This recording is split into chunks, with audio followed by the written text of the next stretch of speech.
One of the most famous comics, titled The Killing Joke by Alan Moore, had a running theme that always sat with me. The theme that it only takes one day, one bad day, to reduce the sanest man alive to lunacy. And that is something that really resonates when looking at the rise and fall of the famous speedrunner Narcissa Wright.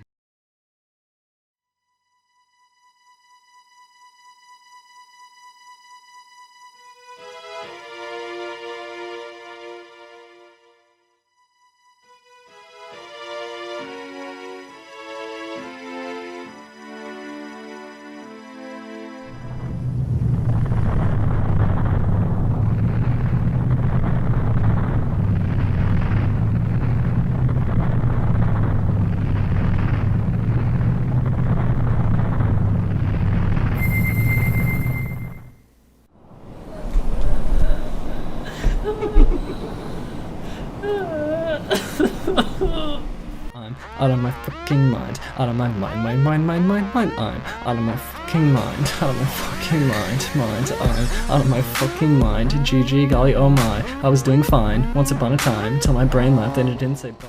One cannot mention the hobby or pastime of video game speedrunning without eliciting some mention of one of the biggest names in the early years of streaming. That is the name Narcissa Wright. Speedrunning is basically a genre in video gaming where players try to beat a video game as fast as possible. For the uninitiated, Mitch, what's a speedrunner?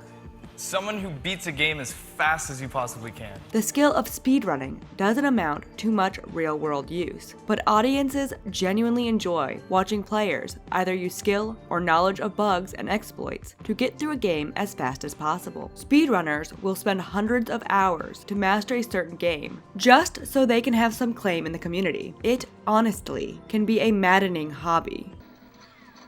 That was... what the fuck is that? Like, really? The run is good and that f***ing bullshit happens. But there's also something quite great about the community of speedrunning as well. Through speedrunning, there can be new interest in older games, and that can breathe a new life into them. But still, playing the same game for hundreds of hours, it can tend to drive one a bit insane. I'm dead. And he's stunned.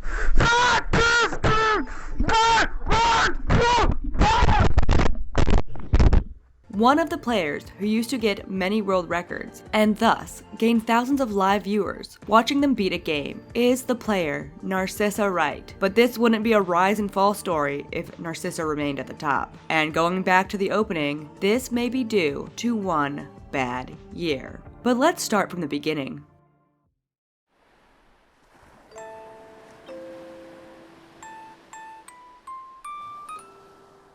Narcissa was originally named Cosmo Wright and was born on July 21st, 1986, in Stevens Point, Wisconsin, to two very liberal parents. Before gaining fame, Wright would attend Columbia College, Chicago, where they studied graphic design, and once graduating, Wright worked as a freelance artist and web designer. According to an article by Polygon, Wright's first gaming system was a Sega Genesis. In 2006, Wright gained an interest in glitches and exploits used to complete games faster than their designers had intended, and they started reading discussions about speedrunning games at the Speed Demos Archives forums. On those forums, Wright would read about glitches discovered in the Zelda Ocarina of Time game. According to a 2014 Polygon article, Wright began as a lurker in the Speed Demos forum, merely reading the discussions. But Wright became enthralled in the game and spent hours learning techniques that were never intended by the designers. In April 2012, 14 years after Ocarina of Time was released, the wrong warp was discovered, and speedrunning the game would never be the same. Wright soon began to speedrun games himself and spent hours practicing games, most notably The Legend of Zelda Ocarina of Time and The Legend of Zelda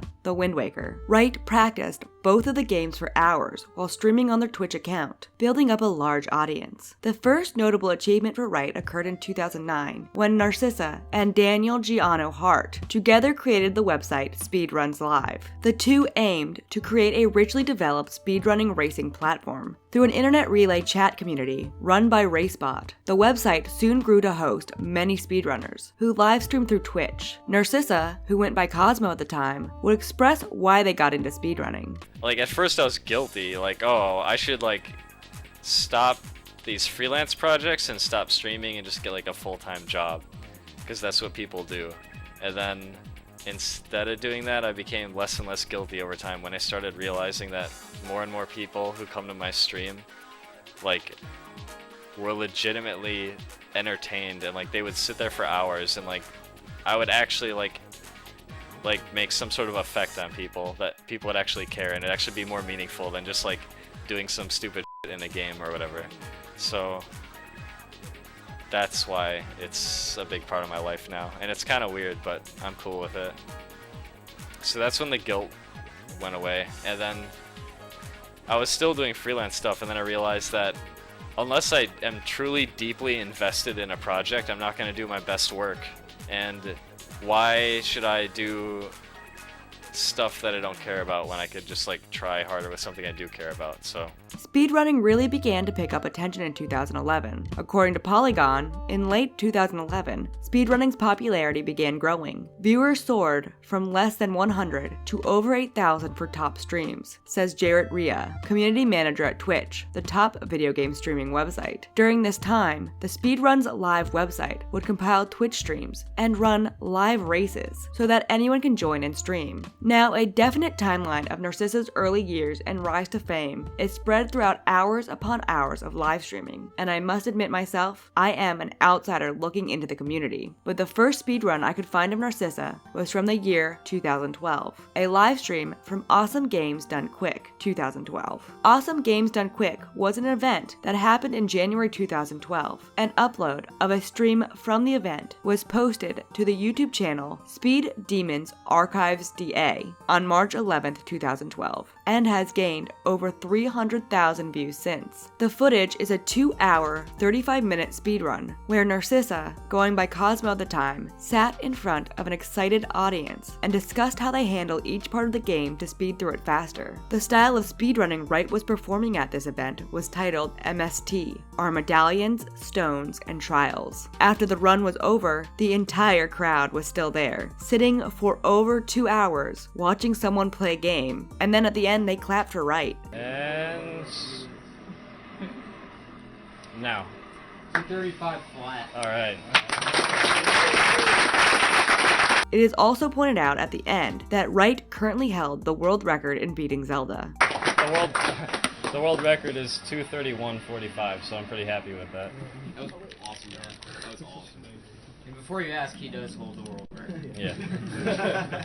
Wright would create their own YouTube channel later that year, on July 4th, 2012, and the first video to the channel would be a re-upload of that stream previously mentioned. There are various gaming videos sprinkled throughout the first year of Wright's time on YouTube. For example, a stream uploaded in August 2012, where Wright and the Speedruns.com co-founder, Giano, do a challenge to beat Zelda in front of an excited livestream audience.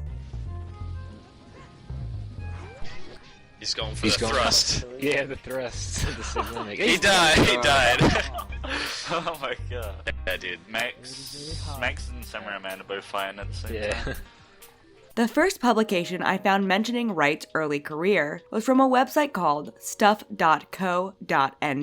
with an article titled The Secret World of Speedrunners, published September 12, 2012. The article went into detail on how speedrunning has gained some relevance thanks to live streaming, and even quotes Wright in a section that reads, "Back in the beginning, nobody streamed speedruns ever. It's so entertaining to see what steps people take and how they get to their goal," says Wright, who started Speedruns Live, a site that features gamers live streaming their attempts at faster times. It goes more into Wright's early interests. Writing. Wright, 23, says he first got interested in speedrunning by playing GoldenEye on Nintendo 64. That game featured multiplayer modes that could only be unlocked with fast times in the single-player campaign. Wright says he'd unlock the achievement, then go back for an even better time. A few years later, he was drawn into watching speedruns of The Legend of Zelda: Ocarina of Time. Narcissa would post some more videos throughout the year of 2012 to their YouTube channel. I'm sure there were re-uploads from their Twitch account which no longer exist, which we will discuss as to why later in the timeline. But the views on the videos are high even by today's YouTube standards.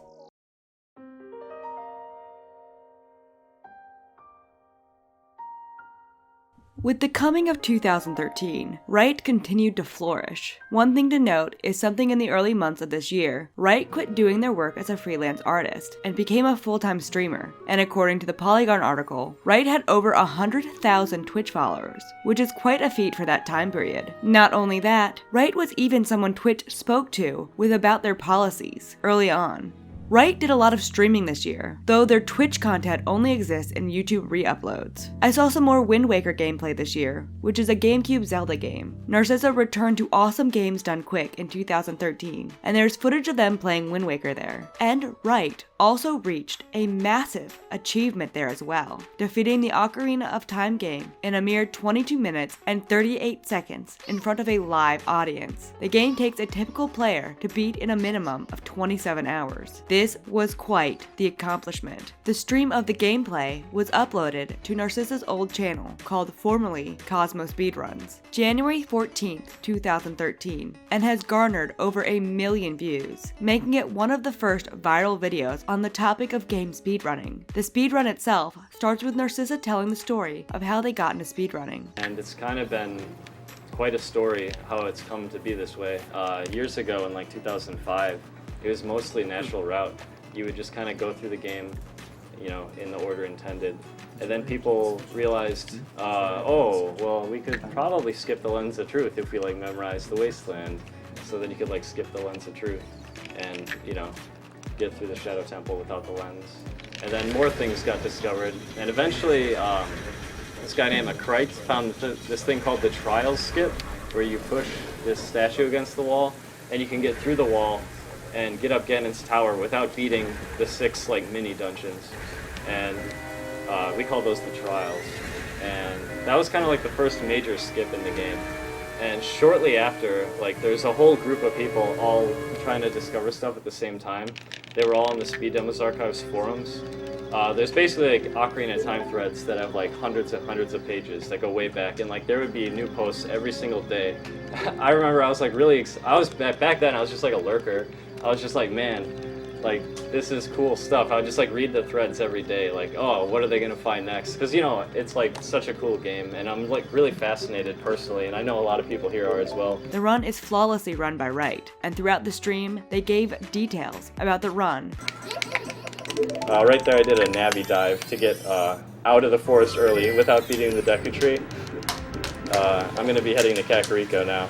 And the host of the event read off donations, which the donations all went to a noble charity. Okay, so really quickly, guys, this run is literally so fast. I need to do this really quickly so that I can't, you know, I have to get this plug in real quick.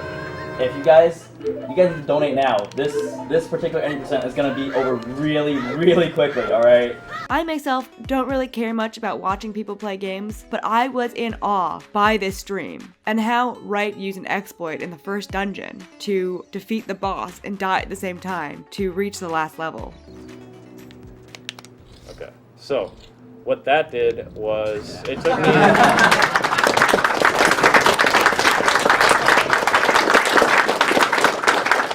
So Ganondorf's dead now. we bypassed needing the light arrows and all that. I was quite impressed when Wright said it took 14 years to figure out all of these tactics. And the reason I'm even going here in the first place is because of the blue warp that spawns after Goma dies. That is the key to beating this game ridiculously fast. And keep in mind, this method, like I was saying, this took years and years, over 10 years, like 13 years to discover how to do.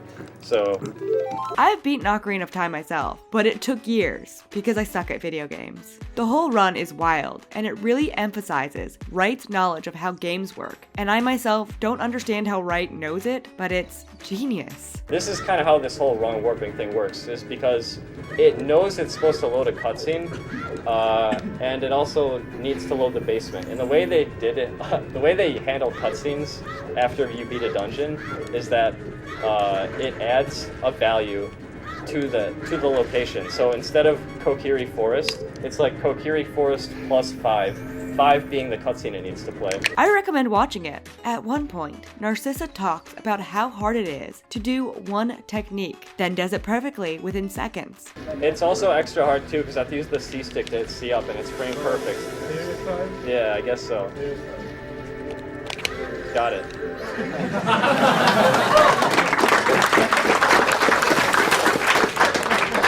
After defeating the antagonist, Ganon, the time of the run is announced, and everyone claps again. And time. 22:38. Awesome. It is probably the run Cosmo, aka Narcissa, is best known for. 2013 was really the year for Wright, and they were able to make a living playing video games. That's a dream, right? One video that exemplifies Wright's mindset when playing games was a video released July 11, 2013. This was a video where Wright discusses their thoughts and observations on Wind Waker HD. In the video, Narcissa analyzes every small detail that was changed in the game from the previous version. Like, obviously the game looks really nice. However, it seems to me that they are not updating any models or any animations. It's also running at 30 FPS like the original.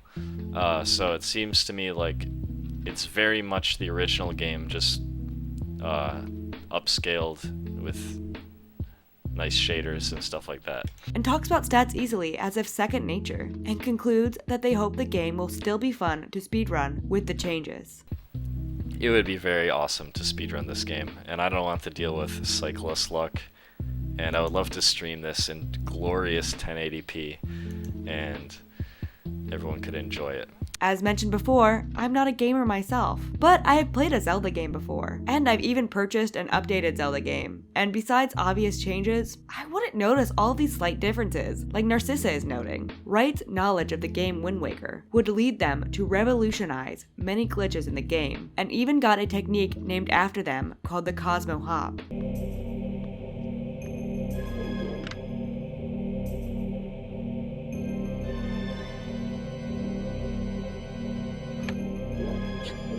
The next publication that featured Narcissa, Cosmo at the time, was published August 2013 from NintendoLife.com. This article tells the story of how Cosmo had cleared Zelda Ocarina of Time, Cosmo at the time, in a little over 22 minutes at the Awesome Games Done Quick event earlier in the year. This article even gives us some further insight into the mind of Wright, who discusses how they master a game, being quoted as saying, "It takes 100 to 150 hours for me to truly understand a game on a speedrunning level. Then I can decide if I want to continue pushing it or if the game is not for me. Understanding a game is from a speedrunning perspective is not obvious. It takes a while." Wright would make another Ocarina of Time world record later that year, beating the game in 19 minutes and 15 seconds in a stream that was uploaded to YouTube August 22nd, 2013. This one was done on stream alone rather than in front of a live audience, but Narcissa spent the beginning of the stream reading off all the donations that they had received from dedicated fans.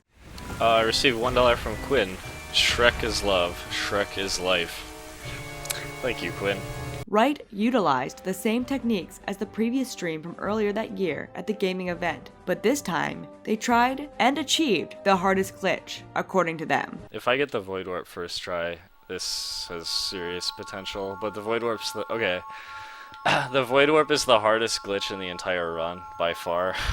Like, it's definitely the hardest in the run, and it involves rocks falling out of the sky, and they're randomly generated. Which is, from my understanding, a chance of luck to get this to work. And Wright does, and makes the world record at the time.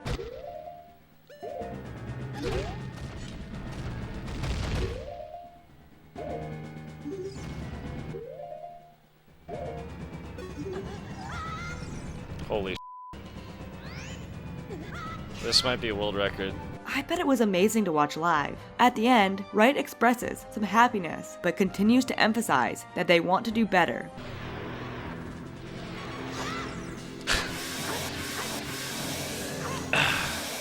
$19.15.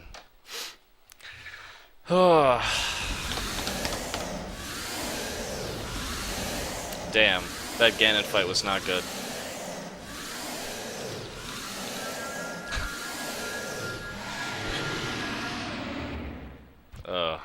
That Void Warp, though. I got the God Void Warp again. But it was neat that they had a world record in Wind Waker and Ocarina of Time at this point. This event would make news headlines on Nintendo Life the next day, where the new record was highlighted. 2013 ends well, with Wright being featured at Summer Games Done Quick and speedrunning games to an audience. Wright was really on top here. How could things go wrong? I mean, they had thousands of people love them for doing what they love to do, playing games fast. Well, remember how I said Narcissa had a descent due to one bad year? Well, the seeds to that one bad year began to be laid down in 2014.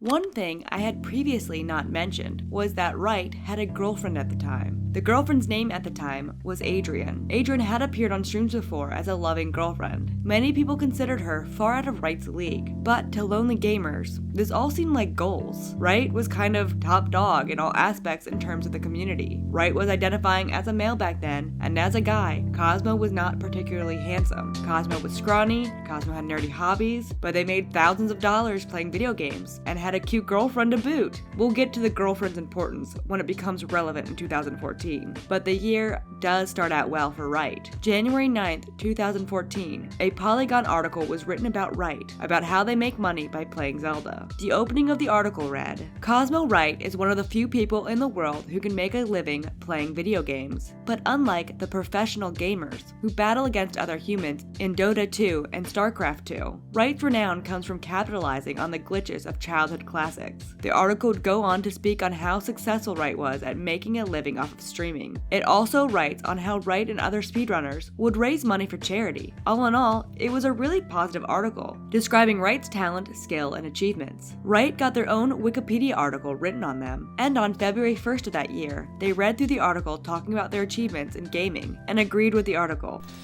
So this is me, video game speedrunner and co-founder of website Speedrun Slide, which routes speedrunners to race one in the real time.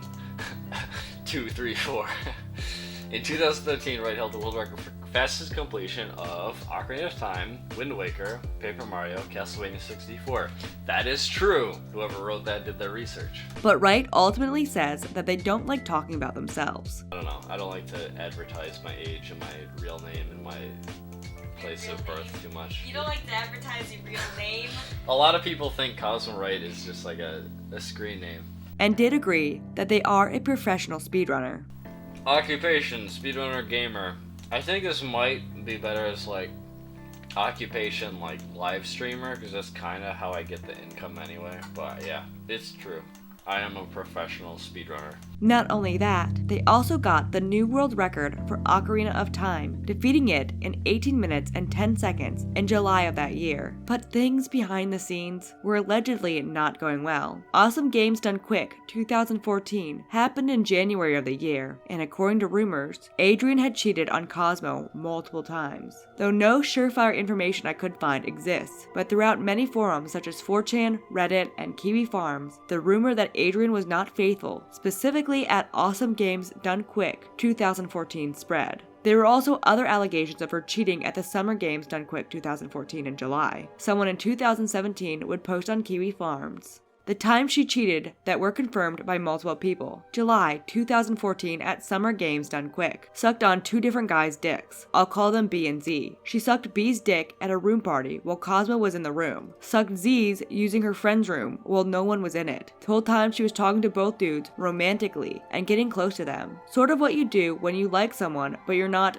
dating them. B had a girlfriend. She would have Z at this time, but I guess he got too nervous. Z went and visited her in Chicago while Cosmo was gone, and they f***ed. Don't have an approximate time for this, since I found out way after the fact. Taylor Tor, FTW, would frequently visit her, and they would have sex. He visited her a lot, and I believe they started dating almost immediately after Cosmo and her broke up. These are simply the confirmed times, but I have no doubts that there are more times based on her attitude. This is speculation. Not only that, an anonymous pastebin was posted on July 1st, 2014, of someone who attended both Awesome Games Done Quick and Summer Games Done Quick, which describes another streamer's girlfriend, Toki, cheating on her partner, Sam, many times during the events. Toki would deny that this was her in the story, which made some people who knew the rumors about the cheating think maybe it was Adrian. This is all a conspiracy theory and hearsay, but a post would be posted in September 2020 about this possibly being about Adrian, and one part of the theory read, "We know from different sources that Adrian flirted with several men at Summer Games Done Quick 2014 and was confirmed to have filleted 2 different runners. Apparently one incident was with Cosmo and other partygoers in the room." Someone even responded to the Reddit post, writing, "Very interesting. Cosmo was rumored to have proposed to Adrian, so perhaps that is where the confusion about her having a husband came from." Despite this, Wright would continue to stream and succeed, and would make an appearance at EVO 2014, mid-July of 2014, and would continue to be featured in Nintendo Life and GameSpot articles.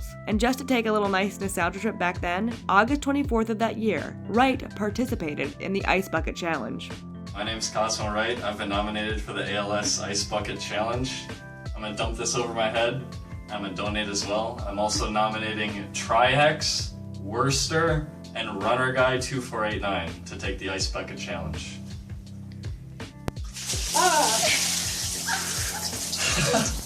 And at the end of the year, Wright was even featured on CNN to describe their career as a gamer. My name is Cosmo Wright. I stream on Twitch TV. I try to beat video games, classic video games, as fast as I can. But then came 2015.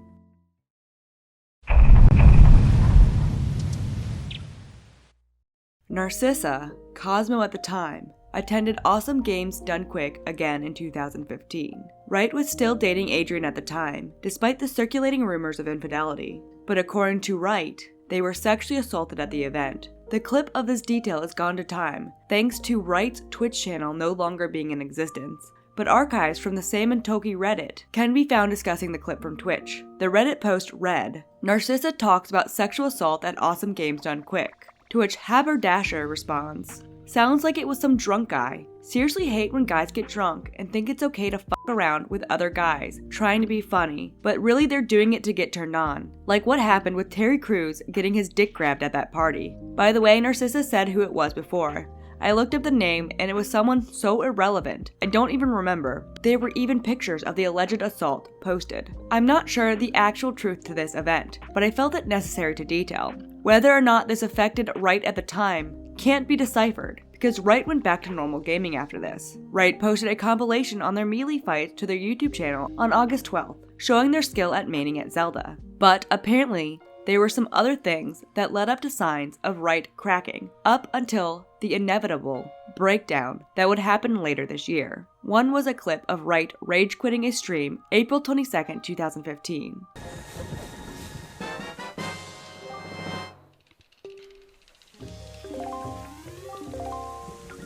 Do you think it's productive to call me a whiny faggot, Totodile Dundee? What's the point of that? What's the point of saying that?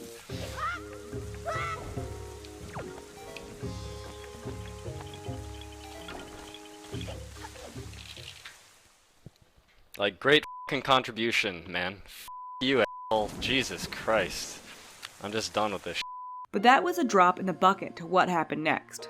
On April 23, 2015, a game developer and friend of Wright's, Rachel Brick, killed herself by jumping off a bridge. Some accounts of the suicide claim it was due to online abuse, while others tell of her having struggles with being disabled. Rachel's last post to social media was, "Guess I'm dead. Killed myself. Sorry." A Washington Post article would detail the death and what led up to it. The article read, "But in addition to community, Brick also found torment on the internet. At one point, the abuse on 4chan, an anonymous internet message board, became so bad that she left and started using Reddit instead. There's not constant transphobia on Reddit anytime I post, or someone mentions me, like there is here," she explained on April 7th after returning to 4chan. In that same post, Brick sounded suicidal. "The rest of you don't have to worry though. I'm gonna kill myself soon enough, and you won't have to be bothered by me anymore," she wrote. And her own mother would say she spent a lot of her time in pain from her disabilities. Some insight would be posted years later to Sam and Toki of how this could have affected Narcissa writing. This was brought to my attention a few months ago, but I've been debating making a post about it because it's extremely disturbing.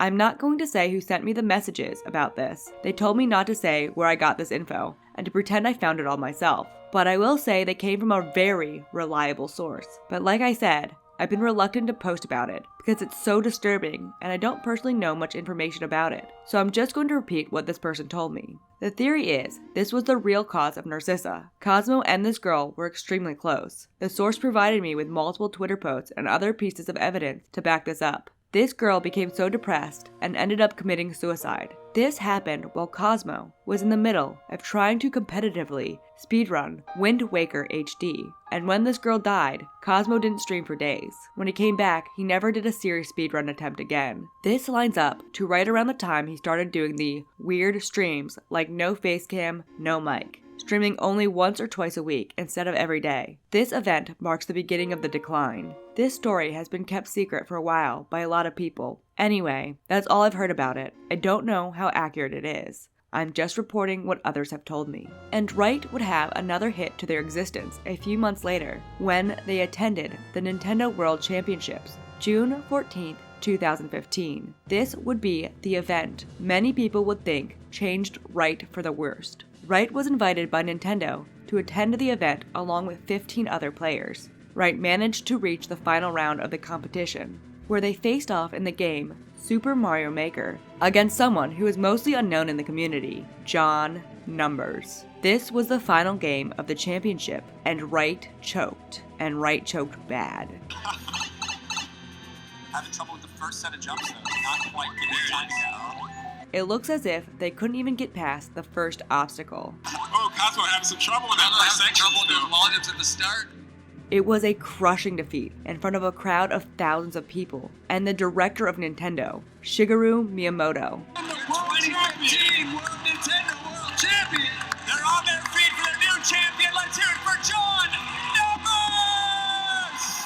After this defeat, according to people who watched Wright at the time, Wright's streams became different. There was less commentary and less facecam used, though it is hard to check the validity of that, as Wright's Twitch is no longer in existence. I did go through their YouTube channel, and during that time, there was a lot of Super Smash Bros. Gameplay, with no commentary or webcam. But sometime after the crushing defeat at the Nintendo World Championship, Wright and Adrian had split up after the alleged year of infidelity by Adrian. This breakup occurred sometime in July 2015. Adrian posted a statement to Facebook writing, "This is gonna come out one way or another, so I'm just gonna come out and say it. Cosmo and I aren't together anymore. It's mutual. We're in different places in our lives, and it's best that we're separate for now. I originally was going to wait to say anything, but unfortunately, people are pushy, especially since I haven't been around the past few days, and I feel uncomfortable with the idea of lying to friends for weeks on end. My circumstances are more dire than his. I have a lot of family issues to take care of at home, and I would have had to move back here regardless of whether or not we separated. Perhaps down the line we'll get back together. We're both still on extremely good terms with each other, and there are zero hard feelings. Sometimes these things just happen, and we're both at peace with it. I feel obligated to say this, because I don't know, some people just don't know how to not be shit about these situations. But don't make a big deal out of this. Don't go tweeting about it. We're basically telling people, if they ask, because they will at some point. I had to move out to help my family and we're separate for now, which is true. The last thing I want is getting shit over this, even though it's not even an issue for either of us in the first place. Also, no, I don't want to talk about it. Don't message me asking me, "Oh my god, what happened? Please explain." Like, I really just want to get my shit together. I don't have time for this, LMAO. It would actually be 100% appreciated if everyone backed off me until I settled in at home, because I have much more important shit to deal with. And the last appearance of Wright as Cosmo happened on August 3rd, 2015.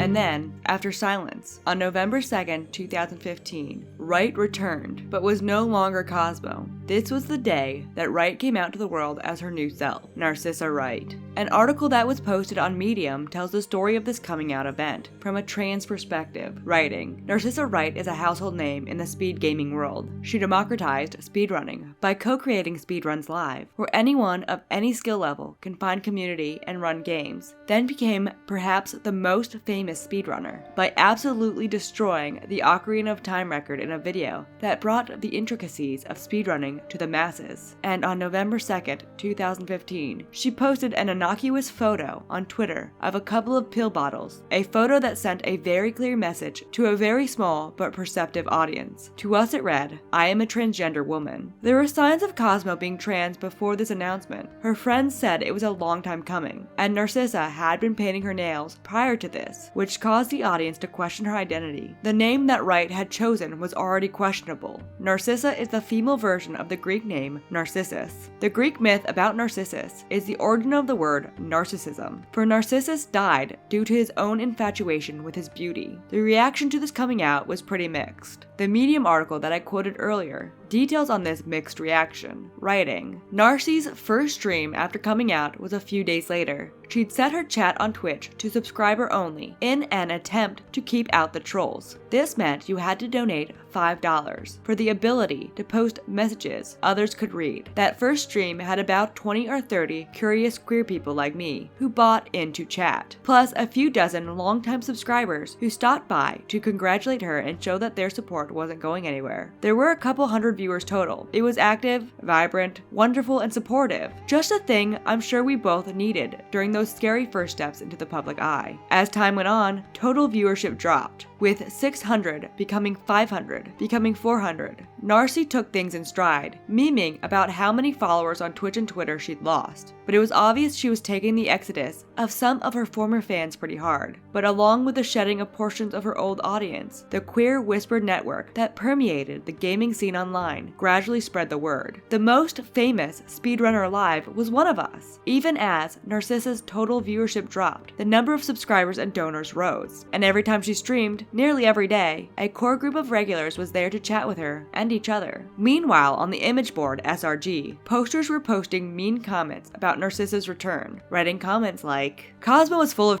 my lease is ending and I'll be moving. Dude, you live with your parents on your childhood bedroom. You're getting disowned for decisions. Cosmo's voice was so chill. Now I hear it and I just feel sad. It's gay as fuck.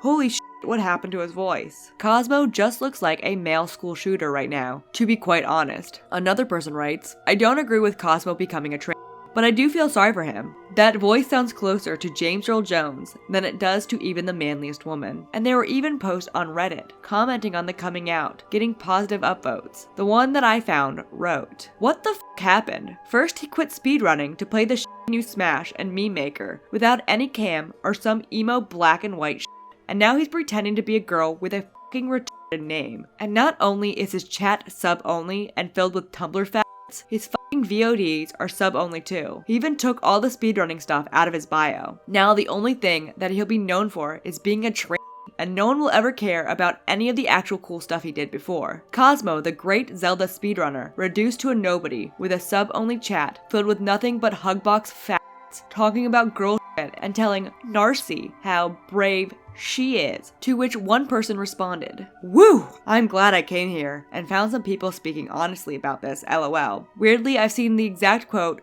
good on her, many times in all the comments elsewhere about Cosmo/Narcissa. Good on, just odd. Again, as I said, the reaction to Narcissa's coming out was extremely mixed, some embracing the new identity, and many memeing it. Narcissa seemed to take it all in stride at first. Not only that, there were some artist time-lapse she did in September of 2015, which showed off her art skills, which to be honest, she's a fairly talented artist. Narcissa eventually abandoned her original channel, retitling it Former Cosmo Speedruns, and started a new channel titled Narcissa Wright in October 2015. But the first signs of the cracked mentality of Narcissa from years upon years of speedrunning and the loss of a friend and a girlfriend showed on December 18th, 2015 in a video she posted called All Categories Are Arbitrary, where she recites poetry she wrote about speedrunning Zelda. All the categories are arbitrary.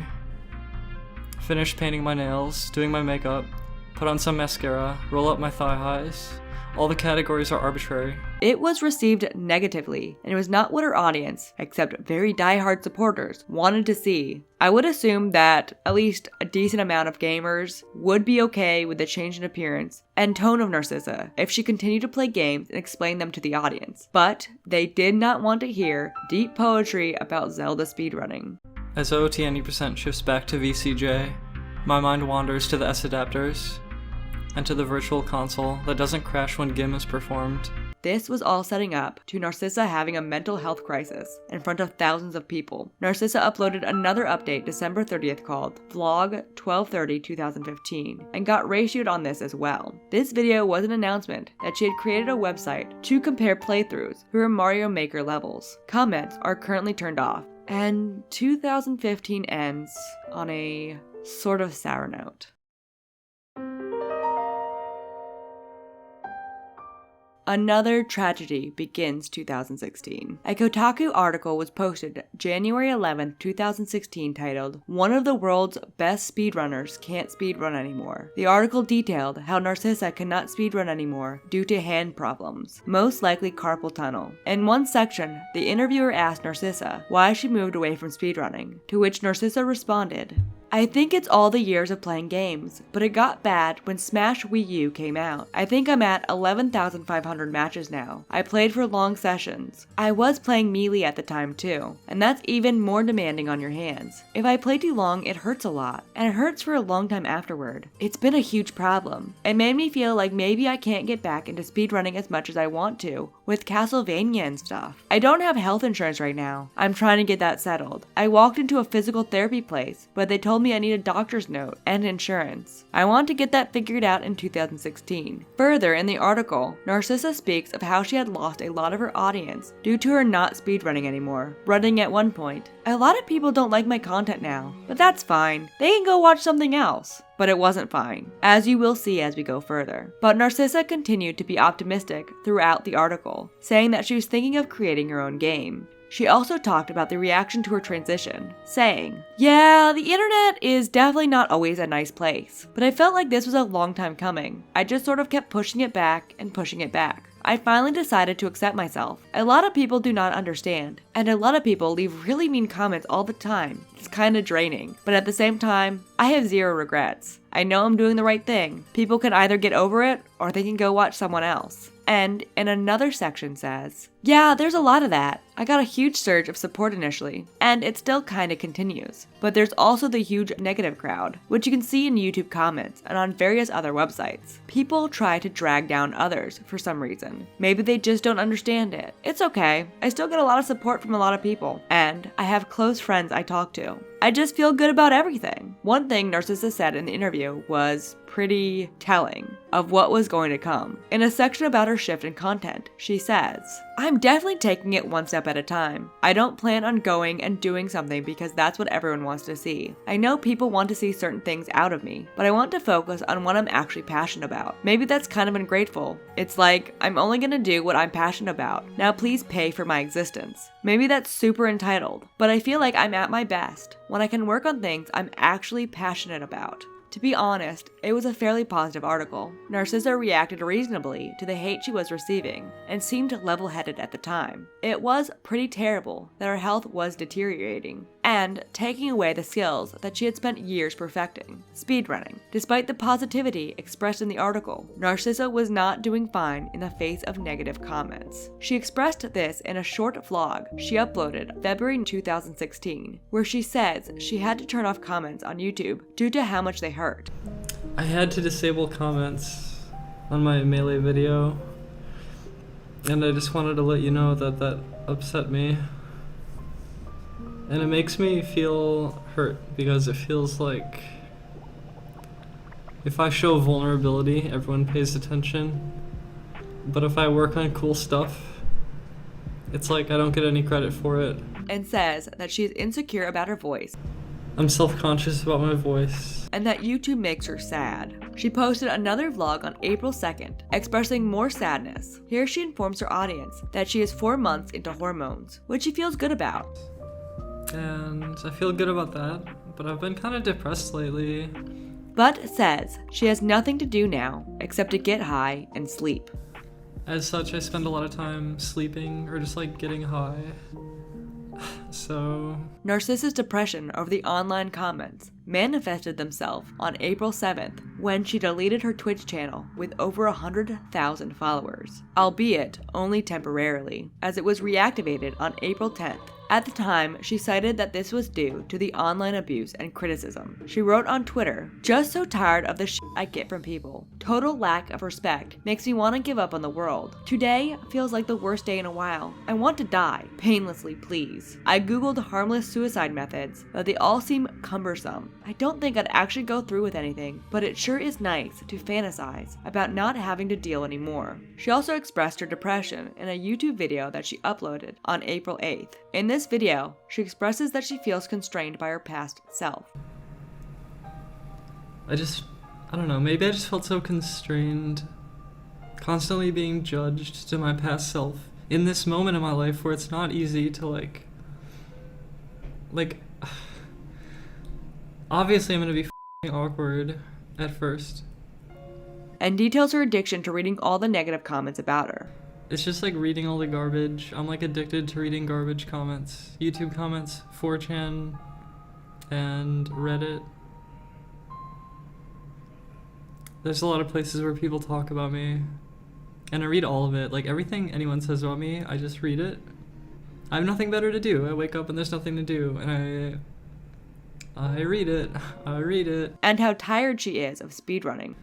Everyone equates me to speedrunning, and like, speedrunning's like a dead end. Going for records, it's just like this endless repetition of this simple, it's so stupid. Oh my god. She also discusses on how she believes she's better than everyone. It's like you'll never be as good. I just feel like I'm ahead of everyone. Everyone's behind me. I'm like way ahead of everyone. Really living up to the Narcissa name. The really sad thing was how she told of what her days now consisted of. Waking up, getting high, and reading mean comments. And then she hints on what is to come. Pay for me to sit around and get high and complain about my life and read negative things people say about me. Her Twitch did return on April 10th, and on April 14th, she uploaded another vlog where she talks about speedrunning. The video is her talking about how much she does see speedrunning positively, but has grown tired and bored of it. There's a lot of goodness in speedrunning. It's just, when it comes down to devoting my life for one run, I can't do it. I can't do it. It will end only in frustration and despair. Narcissa had lost purpose in a way, and only had negativity to dwell on now. She would continue to stream, but the streams were not viewed positively, and were often her just doing nothing and talking to chat about her sadness. On May 1st, 2016, she did a stream titled Recording. This stream is just kind of a great example of what Narcissa's content would change into for the years to come. And even those who cared about her transition wouldn't care about these type of things. Hey, check out my apartment. So I moved my bed over here.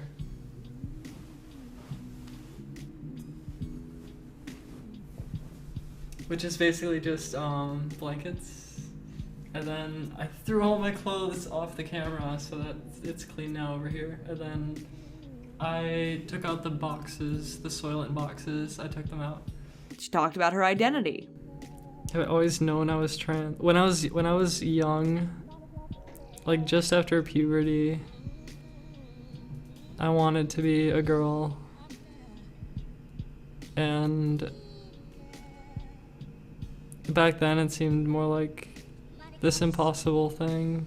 And her own personal struggles. Oh no, what is this comment? Is your whole life excuses? There are plenty of people in the world in shitty or worse situations. Yes, I am the entitled millennial. I am extremely privileged.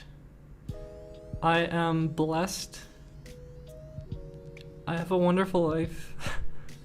But despite all that, I still have my own struggles, and my own struggles are still real, and it's not like it's not real. It's just a lot of nothing. Things most people don't care about. Narcissa would get 8,000 people watching her for her talented gameplay, and now she was just complaining and talking about her life. And to be honest, it really wasn't anything inspiring or insightful for people who maybe care about trans issues. It was vacant, vapid, and dull. I'm still sort of expecting to just die in this human body and like, I don't know. And get buckled up. That is what Narcissa would become for years after. Vacant, vapid, dull, and whiny. But her sadness did not stop her egotistical views on her own legacy. On the 5th of May, there was a clip of her saying that she was way smarter than everyone else. Such a stupid asshole. I'm just like way smarter than everyone, and I'm way ahead of everyone. I'm more educated than everyone, and I keep up with everything, and no one even knows about it. I do so much reading and research. Fuck everyone. Fuck everyone. Anyone who thinks I'm not worth it, just like get out of my fucking chat, asshole. Narcissa's unsettling behavior on stream began to be parodied by onlookers. On the 20th of May, someone uploaded a clip of her looking insane to the song Goodbye Horses, which is famously used for a transsexual serial killer in the movie Silence of the Lambs. Narcissa's streams were very boring in general, streaming herself just talking about generally nothing to a crowd. But on June 15th, 2016, she actually had a positively received stream where she reacted to E3 and the new Pokemon and Zelda games. It was obvious there was still fans who wanted to see her involved in gaming, and it was obviously a good thing to have someone who understood gaming as intimately as Narcissa did commenting on games. But then she just continued to stream nothing. For example, on July 18th, she streamed something she called a stream talk, and this was just boring. Feelings of like irrelevancy. Feels like I'm irrelevant, and I was really upset because I feel like all I've done my entire life is just follow my passion. So like, I don't know why it has to be so different now compared to how it used to be. The stream was just a whole lot of nothing.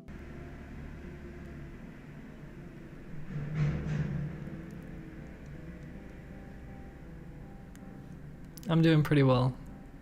One moment that stood out as a kind of meme to a lot of Narcissa lore followers, aka people who followed her to see what a show she had become, was a clip from a stream on August 8, 2016. At the beginning of the stream, Narcissa talked of how she contacted the company, Soylent Green, for a sponsorship. It didn't go well. Okay, so here's the first 3 emails of the exchange. So this is me to Soylent. I heard Soylent sponsors gamers. That's really cool. I pretty much live off Soylent right now, haha. And I don't know how the sponsorship thing works or whatever, but that seems really cool. I stream on Twitch and I've done a lot of amazing gaming things and want to continue to do more amazing things. I think being sponsored would be kind of cool. I don't know what being sponsored even means, but I was told to reach out, and so here I am. So that's the first email from me. Okay, so I get a response back. Hello, I'm Connor, Soylent's brand marketing manager. Currently, we sponsor a few streamers, and there's 4 links. Basically, we would want to know your average stream numbers, and if we can hammer out a monthly cost/product that works for both of us, so we can set up a streaming partnership. How does that sound to you? So that's the response to me, and then I was like, oh, they want to know about my stream numbers. So here's the email that I sent back to them. I was like, my average stream numbers, ... I used to be the biggest speedrun streamer on Twitch, averaged 5,000 plus with Zelda speedruns. But I had to take a step back and reevaluate what I enjoy about streaming, doing a lot of self-reflection. So I spent a year playing Smash Wii U, came out as trans, lost most of my viewer base. I probably get like 200 average now, tiny numbers.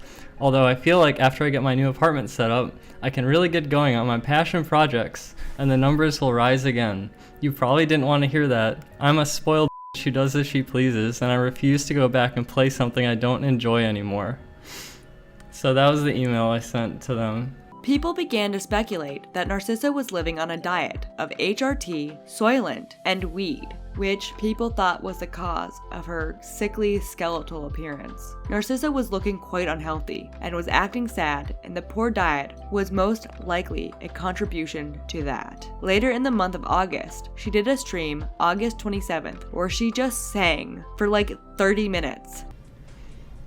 The disco heaven. Throw your hand back, girlie. This was not the content people wanted to see from the former speedrun god. Not getting the loving support she wanted, she uploaded a video on August 30th, trying to tell those off who had expectations for her. Don't tell me what to do.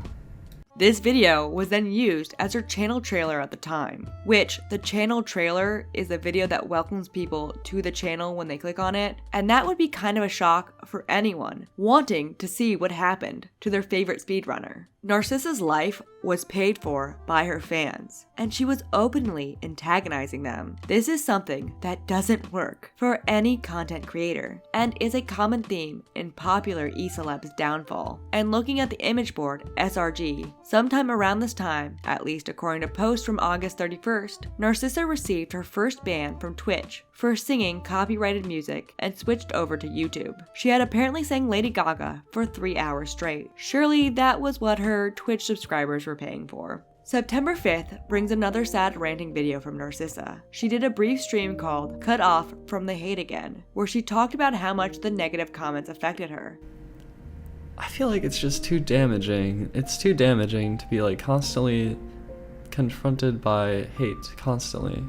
And with everyone trying to get me to bend to their will, I can't do that. I have to like be free from that. I have to. And it's really hard not to like subject myself to it because it's like directly about me. And how she is now wary all the time and not fully free. Like if I want to have good streams, I feel like I have to like be loose. And I mean, it's kind of nice being very controlled, but I feel like I need to be more loose and basically just like feel more free to express myself. And sadly, she also talks about how she can't game anymore, thanks to her hands and her carpal tunnel. I mean, okay, I'm struggling with my hands, like carpal tunnel apparently. I don't know. I don't even know if that's the right diagnosis, but yeah, like this problem prevented me from like making some of my dreams come true. And discusses how all these people who are former fans now just want to see her fall. These people don't care about me at all. They want to see me suffer. They want to see me like fall. It pleases them to see me fall. It pleases them to think of me as a fuck up. And I'm not a fuck up. I'm not. But at least, on a positive note, she talks about how she wants to prove herself, that she is still awesome. Maybe I respect them as humans. Maybe I recognize some of them as like my lost audience from the past, and I want to show them that I'm still awesome. And people think that I'm not. Narcissa did prove she was still awesome to her audience when she uploaded a video on September 7th titled Cuddling a Pillow, which I'm joking because it was a creepy clip of a stream of Narcissa molesting bed decor and trying to look cute. Yeah, I don't get why people are tired of her content. That was sarcasm. On September 13th, the late YouTuber Apollo Legend posted a video on Narcissa titled The Downfall of Narcissa Wright. The video opens up with Narcissa talking about how her followers are diminishing. I noticed that my Twitter follow count is down to 40.0k, and it's gonna drop below 40k like soon. People are just leaving. People are just leaving. It's been 10 months, over 10 months of people just clicking unfollow a lot. It was the same on Twitch though. It was like 180k, 150k, and like probably a bunch of those accounts were inactive, so that means like 30,000 people clicked the unfollow button. Like what the hell? 30,000? Like 30,000 people don't believe in me. 30,000 people just like don't feel that like I'm worth it. Apollo Legend was supportive of Narcissa's transition, but expressed that he understands why people do not like her anymore. But the thing that really bugs me is that it seems like she wants to blame all of her loss in popularity on her transition when that just isn't the case. If she had continued speedrunning, same as she had, and the only thing that changed was her gender, she just would not have lost as much of her audience as she did, and honestly, I think it could have been turned around into a really inspiring moment, and her channel may have grown more than ever. And ultimately expressed that Narcissa's ego is what bothered him. I just think it's the sense of entitlement that really bothers me. Please don't blame the people who unfollowed you. Twitch doesn't owe you anything, your viewers don't owe you anything. You have to earn it. I have faith you'll figure this out in the end. Just understand it's going to take time to build back your following, and most of the people that watch you speedrun are not going to carry over to your new audience. The video garnered over 600,000 views and had a positive reception from many people who still wanted to support Narcissa, but the issue was not her transition from male to female, but her transition from likable streamer to depressive, egotistical show. Same day as the video, Narcissa posted about her income to Twitter, writing, "I have $14,800. I spend $24,800 a year, not including taxes. Income on Twitch is $1,000 a month. Current income is $135 a month via YouTube," and then continued to tweet out her hopes about her claim to fame in the Zelda community, writing, "The sky may be falling on me in 7 months, but Breath of the Wild comes out in 6 months. Naru, goddess of wisdom, my faith lies in you." The glory was far away though, and on September 15th, Narcissa streamed a video titled "I Relinquish," which received nothing but negativity, and she looked completely distraught and disheveled from the get-go. The next day, Narcissa received a thread on the infamous gossip forum Kiwi Farms, which the opening of the thread read, "I feel like this thread has been overdue. Cosmo is a former speedrunner who held a few records and helped popularize speedrunning, but has recently fallen into obscurity after transitioning from male to female and quitting speedrunning, replacing it with streaming themselves, freaking out about people trying to control them, and cuddling pillows. Due to this, they have mostly alienated their former audience and are running mostly on funds from when they were popular. They stated they don't have any plans of either getting a real job or trying to make their audience happy. So if things keep going like they are, things don't look so good for them. Due to this, Wright's girlfriend Adrian left them when they came out. Her Twitter link. There is some talk about their girlfriend being an or the influence for them turning trans, but shit like this is hard to prove. She looks very Tumblr-y though. Basically every SJW site had some thread or article about them coming out and the harassment they receive. Narcissa almost immediately noticed their thread, tweeting, "Nice thread brah," with a link to the thread, which just emphasized that she spent a lot of the time looking up negativity about herself. Narcissa then continued a meltdown on Twitter, writing, "Fuck it. At Sugo Suyi. Yeah, laugh at me. At Zelpri. My streams are worthless and not worth watching. K. Twitch deleted. Discord deleted. Also Twitch subs was all my income, so I have no income now. GG. Maybe when I run out of money, I'll end myself. Going for a walk. I'm crying so much." If Narcissa did delete her Twitch and Discord at this time, it didn't last long enough for me to find it anywhere else. A few days later, on the 18th, after 2 days of discussing Narcissa, Kiwi Farms noted the little views Narcissa was getting, writing, "Just saw this as well. Also, 44 viewers. On Twitch, she had thousands." Narcissa continued to stream. She would stream hours upon hours of nothing content because of her collapsing mental health and inability to game due to her hands. On the 25th of September, someone on Kiwi Farms summed up what had been happening, writing, "Narcissa's recent streams have been outright weird and depressing. It seems like all they do is sit around for hours, get high, and mope to stream chat. Eventually, people from V and Pull arrive, and from there, the stream turns into a video feed of Narcissa reading people post about them on 4chan/in the stream chat. Sometimes they even put up the threads on the stream. This can't be healthy. I'm interested to know what they're going to do once the finances run dry. What are they even doing for money right now? They're not raking in donations like they used to back on Twitch, and the ad revenue on YouTube has to be next to nothing. Are they really living off savings with no income? Will turning tricks in dirty back alleys be part of Narcissa's story? Only time will tell." On the 29th of September, Narcissa finally created her own Patreon, and one of her tiers was rather bizarre. For $50, she would eat a Soylent food bar that was part of the bad batch that got people sick. She would stream about these tiers the same day. I just wanted to say that last night we launched the Patreon to support me, and at the moment it's almost tongue-in-cheek.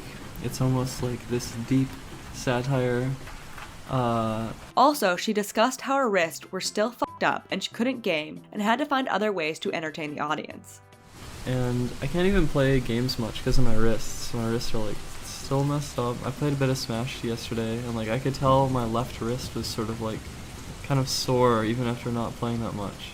The relationship between Kiwi Farms and Narcissa began to be parasitic at this point. Also on the 29th, Narcissa, according to posts, got bummed out from reading the Kiwi Farms thread the night before and had to stop playing Smash so she could mope around for a while. And on September 30th, she began to respond on Twitter directly to Kiwi Farms. October comes, and Narcissa's mental state continued to be questionable. On the 1st of the month, she tweeted, "I can't sleep. My brain freaks out when I'm half asleep. I think it's partially from halting cannabis suddenly. Clonazepam helps though." But Narcissa did soon get 28 patrons and was doing okay, I guess? But then, on October 14th, she posted 2 videos, titled Pathetic Video and Pathetic Video 2. The first pathetic video was 19 minutes of Narcissa whining about life, unsure of what she should do and lamenting about her need for money. I don't know. I'm just trying to like live. Like, I don't know, I got into freakout mode because I paid my taxes recently and there's not that many months left before it feels like I'm like running really low. And she expressed that she felt defeated and really focused on how she needs love and attention and how people do not like her. I don't know of a way, like, I know I can't get people to love me. I've been spending months trying to get people to love me and they won't. Whatever I've done lately, people just like attack the negative parts of everything that I do and they don't focus on any of the positives. So there's like this biased going around. And then there's some people who like support me no matter what, and then I just don't even feel the love when they support me. God, I think I just crave love in like large numbers, like large quantities of love. And money too. It is very apparent that she thrives off of any attention. The second pathetic video is a 28-second video where, well, see for yourself. Oh, please support my Patreon, please. Please. I just need another $1,500 per month, please. Please support me, please. Please support me. Donate to my Patreon below. Please. Please give me money, please. Please. Later that day, Narcissa went live for 1 hour and 29 minutes in a video titled We Live. This video is so similar to every other stream, but notably, when people tell her to get a job, she curses the audience. Well, yeah, Kutani, like everyone's like, get a job, and it's like, fuck you. And then says we should all be graced by her presence. Okay, what's my job? I'm a seer. That's my job. You are graced with my presence. She also admits that she purposely tries to antagonize chat for attention. And yeah, I'm speaking highly of myself right now. I'm trying to like steer above people and like make people attack me, make them attack me and be like, that's worth nothing. I'm like inciting the crowd. I'm trying to get people to like get more insightful toward me. It was just hours of Narcissa being Narcissa. Pathetic, entitled, insecure, yet egotistical. Then why are you here, Boston? If it's like the lowest form of entertainment, then why are you here? Why are you spending your life on the so-called lowest form of entertainment? Or do you secretly like it? I'm your dumb bitch. Next, on October 15th, it was noticed by a Kiwi farmer that Narcissa was purging comments on her pathetic video. Narcissa received another point of criticism by someone named Skazi, who posted a video October 28th, 2016 titled, I no longer respect Narcissa Wright. The video is now unlisted, but while it was public, it reached over 100,000 views. The ratio on it was a bit skewed, but Skazi generally expressed that he thinks Narcissa threw away her opportunity to make a living playing games. You were very, very lucky with streaming. You worked hard. and you got lucky. And that's what you need in order to stream well, you know. You gotta work for it, and then you gotta be given that that opportunity. And you had that opportunity, you took it. So I respect that. Aside from that, I don't respect how you've then thrown away that opportunity and expected the money to stay there. And that Narcissa is essentially manipulative to her audience by trying to grift money and views from people by acting sad and pathetic. Let's talk about some manipulation now. Let's talk about some of the manipulative stuff that Narcissa is doing in this video. Now, myself, I find that a lot of these tactics are very transparent. I didn't find myself falling for them, but I get the feeling that a lot of people will. Because a lot of people, they look at videos like this, and they see it at face value. They take it and they understand only the very, very basic components. So I'm gonna break down some of the disgusting manipulative stuff that comes out of Narcissa's mouth and the things that she does in this video. One of the most obvious and one of the most effective, I would say, the ones that actually bothered me a little bit, was the way that she'll touch on a bit of criticism that she knows she's gonna receive. And she'll touch on it very quickly. She'll say like, oh, you know, people have told me I should get a job.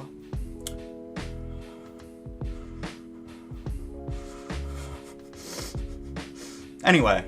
It's obvious that Skazi is frustrated with Narcissa. And I promise you, if she started doing near daily, not specifically daily, just any sort of active content, that she would get so much support, so much. She would have viewers, she would have hundreds if not thousands of viewers no matter what she was doing, and it would be just fine. And there's plenty of people who wish that they could be in her situation so that they could actually utilize what she has, but instead she chooses to throw that away and to do this pitiful bull she's doing here. And she's very right when she calls it a pathetic video. And November 2nd, 2016 brings Narcissa's 1-year anniversary of her transition, which she announced on Twitter with a photo collage. And Narcissa continued to post nonsensical short videos. The next day, she posted a 16-second video called "You Disgust Me," where I believe she thought she was being deep in the face of people commenting on what she was presenting to the public, trying to merge "You disgust me" with "You disgust me." You disgust me. You disgust me. You disgust me. You disgust me. You disgust me. You disgust me. You disgust me. Deep shit. Narcissa posted another self-pitying video the next day, on the 4th. She posted a video titled "Emo Girl," where she immediately starts the video talking about her anxiety. I have like this anxiety disorder. Is the mother of all dimensional conquest. And throughout the video, complains about her life and describes the audience she cultivated as toxic. I'm not here to complain about you leaving. You're free to go. So if you want to go, then go.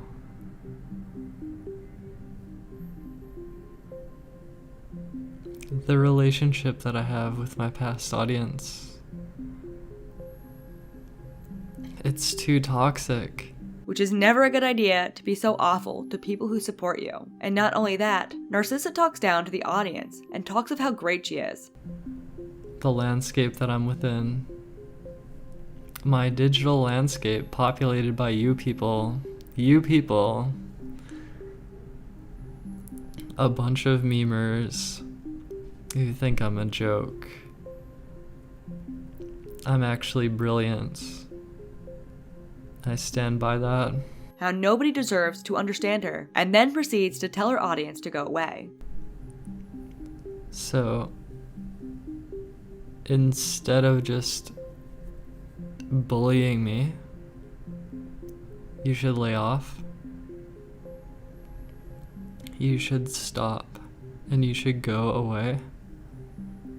Narcissa continued to complain about money and on the 6th of November tweeted, "All these speedrunners trying to make ends meet through Twitch subs and donations, trying to lecture me with their financial advice." To which someone by the name of Big Ryan responds, "They aren't making pathetic videos begging for money on YouTube though." To which Narcissa responds, "Those videos are a high art form, certainly more interesting and thought-provoking than Ocarina of Time arbitrary category percent PBVODs." To which the response was, "People aren't that into high art though. It can be enriching, but it's also mentally straining." Narcissa responds, "It is mentally straining probably, yeah. I understand a lot of people want just a comfy experience." Somebody else writes, "A lot of these people are just trying to help by sharing from their perspective. There's a fine line between help and lecture." And Narcissa responds, "Their perspective is the status quo. I refuse to fall in line." To which someone by the name Lights writes, "When will you accept that you're not special or unique? You are not one of a kind. You are a dot in a sea of people." Narcissa responds, "I am one of a kind." To which Light responds, "Nobody else thinks so though. You need to face reality and accept you're just as uninteresting as the rest of us. Move on." Meanwhile, in the background, there was leaks from Narcissa's Discord of her mods discussing how they were sifting through the hate to protect the person they respect, Narcissa. But one mod commented that Narcissa didn't give a fuck about them, to which Narcissa responded, "Sorry you can't pay for my affection, dude." To which they responded, "I did more than pay, Narcissa." And the entitled Narcissa responded, "You did, but I don't owe you anything." So, Narcissa will not provide attention, entertainment, or anything. She really believed she deserved money with nothing in return for just being the legendary original speedrunning e-celeb. Narcissa then tried to be the victim and claimed that the paying mod, Cybersub, was threatening her because reasons. This whole Discord leak spoke wonders for this continuing growth of egotistical attitude despite Narcissa feigning insecurity on stream. Narcissa got another form of criticism on November 11th from a vertically challenged streamer, Destiny, who made a video called "Some Thoughts on Transgenderism," where Destiny discussed his problems with the trans community.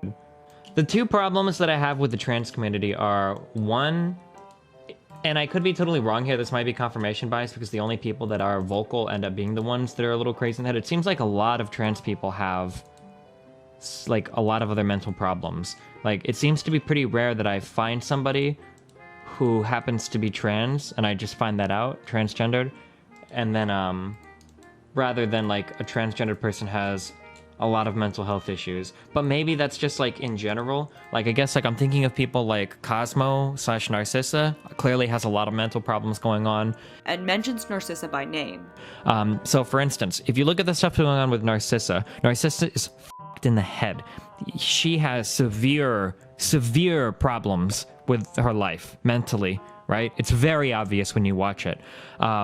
But I don't think that she's ever going to get the help that she needs because she's trans. She has an infinite amount of overwhelmingly positive support from the trans community, which I think is disgusting. Narcissa responded to this the next day, saying that she is indeed mentally ill. I just wanted to make a quick response to Destiny's video where he talked about me a bit and said that I have like severe mental issues and shit. And it's like, yeah, I have like an anxiety disorder and like things are kind of rough. And it's been a really hard year. 2016 has been really hard. I've gone through a lot of shit, and I've been like losing my fan base and everything, and like trying to cope with like my wrist problems and just like figuring out what to do. And it's been like a rough time. So I ended up reading a lot of hate and like getting high all the time, and that was bad. And I've since quit getting high all the time. I don't do that anymore, and I've been hanging out more IRL instead of being so isolated. So that's been like productive, and I'm working on something more productive, I think, than random streaming bullshit. So eventually I'll be able to share that, but in the meantime I'm sort of just like working on that. And like, you also said that I get my hormones off the internet, or like I bought them originally off the internet or whatever, and it's like not true at all. I went through Howard Brown in Chicago, and like it's an informed consent clinic, so yeah, it wasn't like some long gatekeeping process, but I'm very thankful for that, and there hasn't been a single day in which I've doubted that hormone replacement is correct for me. So like, off with that shit and stop reading the tabloids. Then on the 21st of November, Narcissa made another vlog, complaining about other speedrunners. I think I have a lot of baggage from the last like 5 years. Anyway, yeah. There's like a lot of speedrunners who don't like me, and that was true even when I was speedrunning though. That was like not just the case after I stopped, but during it, there was like jealousy with my stream, and I felt like my success was a result of hard work and it was deserved. And then whining about money. But I'm also freaking out about like money, And after that, she posted another short clip to her YouTube, singing a song. I'm not here to start a fire. I'm here to keep you warm. 5 days after this, on the 26th, Narcissa posted her most iconic video entitled, I'm Out of My Mind. And yeah, sis was out of her mind. I'm out of my fucking mind. Out of my mind. I'm out of my fucking mind. Out of my fucking mind. I'm out of my fucking mind. GG, golly, oh my. I was doing fine once upon a time till my brain left and it didn't say bye. Don't look at me wrong, I'm out of my mind like Lady Gaga, Bobby Fischer combined. So paranoid of espionage, I'm watching my doors and checking my blinds. My brain's on vacation, they're telling me, and I'm bipolar to the severity, and I need medication apparently, and some electrocompulsive therapy. The last month of the year brings absolutely nothing of importance. The last month of the year of 2016, aka December, Narcissa returned to streaming on Twitch, but re-uploaded the VODs to YouTube. The first one I watched was from December 16th titled, I Feel Like Crying. This video was considered her comeback stream on Twitch. I don't know when it was streamed on Twitch, only when it was uploaded to YouTube, but the video consisted of her trying to gain pity by complaining about her life.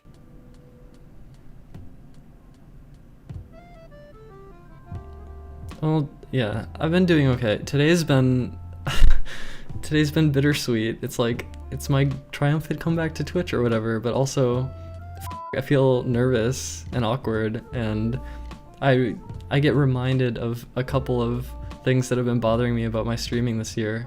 And then talking about her extensive ego. Venex's alright. I think the last thing Venex said to me was kind of rude, but I was like flashing my ego. Okay, here's how it works, right? I flash my ego, and then people try to tear me down, and they can't resist. And this is just how humans work. This is just like human behavior. It's not any one person. It's just like, this is just like human nature. I don't know, it's weird. And how she craves love.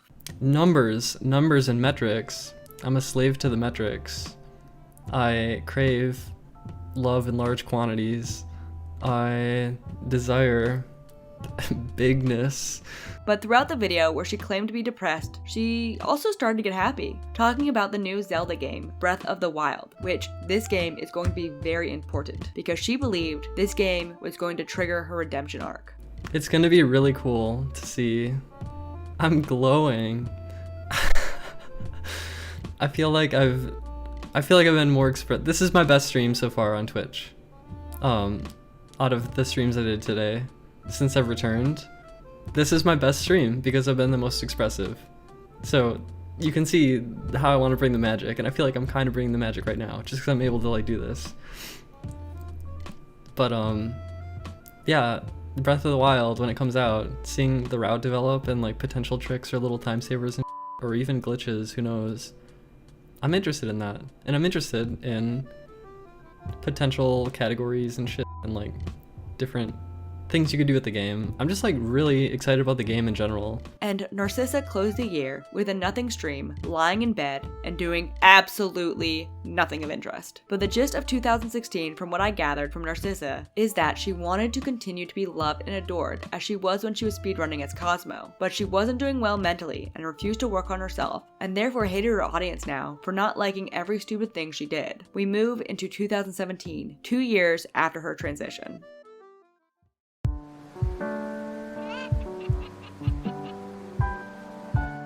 2017 brings Narcissa even lower on the fame scale. Going through her videos on her YouTube channel this year, she rarely broke even 1,000 views on her gameplay. The past 2 years had broken her, and she truly wished to rise back to the top, but just from view count alone, she definitely didn't make it there. Let's go through the important moments in timeline form, as per usual for my videos. Now, I of course haven't watched every one of Narcissa's streams. She does numerous 6+ hour streams, but I did try to go through the key points that stuck out to me during my deep dive into what has become of the infamous speedrunner Narcissa Wright since her rise to fame. Narcissa started 2017 with a New Year's Eve stream where she drank tiny wines. Not being alone, I don't know. Not shaming myself in the basement, getting drunk off tiny wines. I do believe she uploaded the video after the initial stream, but it was essentially 10 hours of, just her drinking tiny wines and slowly talking about her plans for the year. Let's make it happen this year. Well, yeah. So, I think my year is gonna start off with daily streaming. Nothing too exciting, just kind of more the same for a while. On January 12th, we're gonna get the Nintendo Switch presentation. And that'll be like kind of a talking point for a while, but there's still gonna be a couple months of sort of waiting. And then proceeded to stream absolute nothingness for 10 hours. I skipped throughout the 10-hour plus stream. I got nothing of value from it. And I have limited time in my day, so next. The next day, Narcissa uploaded a video entitled 10 Days Until Twitch Presentation, which literally starts with Narcissa throwing Soylent bottles into a trash can. It really feels like a purposeful meme about soy consumption, but I'm not sure. The stream is the same thing as experienced since last year. Complaints. I want contradicting things from streaming. I just want to feel like it's all ramping up, you know what I mean? I want to feel like I'm making progress here. Boring self-exploration. I don't know how many times I had to signal to everyone that I want, like, freedom.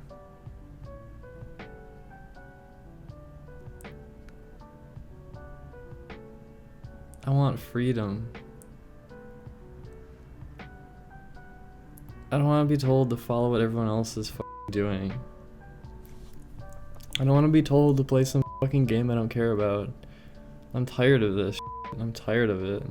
Etc. But this time with a twist. Narcissa is excited for the Switch. If you know of Switch pre-orders, see, I think I want to do it through Amazon.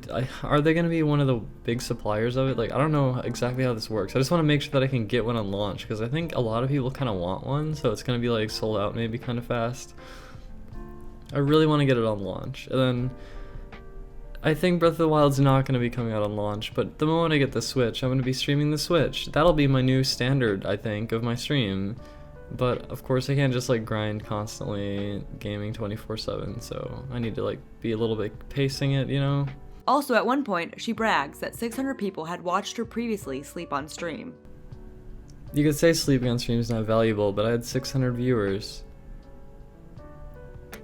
So, I don't know. Let's not get into the whole gaming content is the only way. The only form of content is when there's a video game on the screen. That's the only thing that's valuable for whatever fucking reason. Fuck that. And anytime the audience gives her advice, she responded negatively and is just rude to her audience. Can I hear you? I can ban you. Get the fuck out. Get fuck banned. You lied. Well, I'm glad you lied, because don't be reporting me like that. No, see, I hate my viewers, Iclop. I hate all my viewers. I hate them. I wish I had love for all of you, but I actually hate you. And that's just kind of the way it is. She unironically says, content shaming is not okay when people were not happy with her. My existential fucking freak out moments and my all of this and the interaction between everyone watching and me, like all of this has no value but me playing like a fucking, I don't know, like I go turn on Wind Waker HD and that would like somehow make everything better.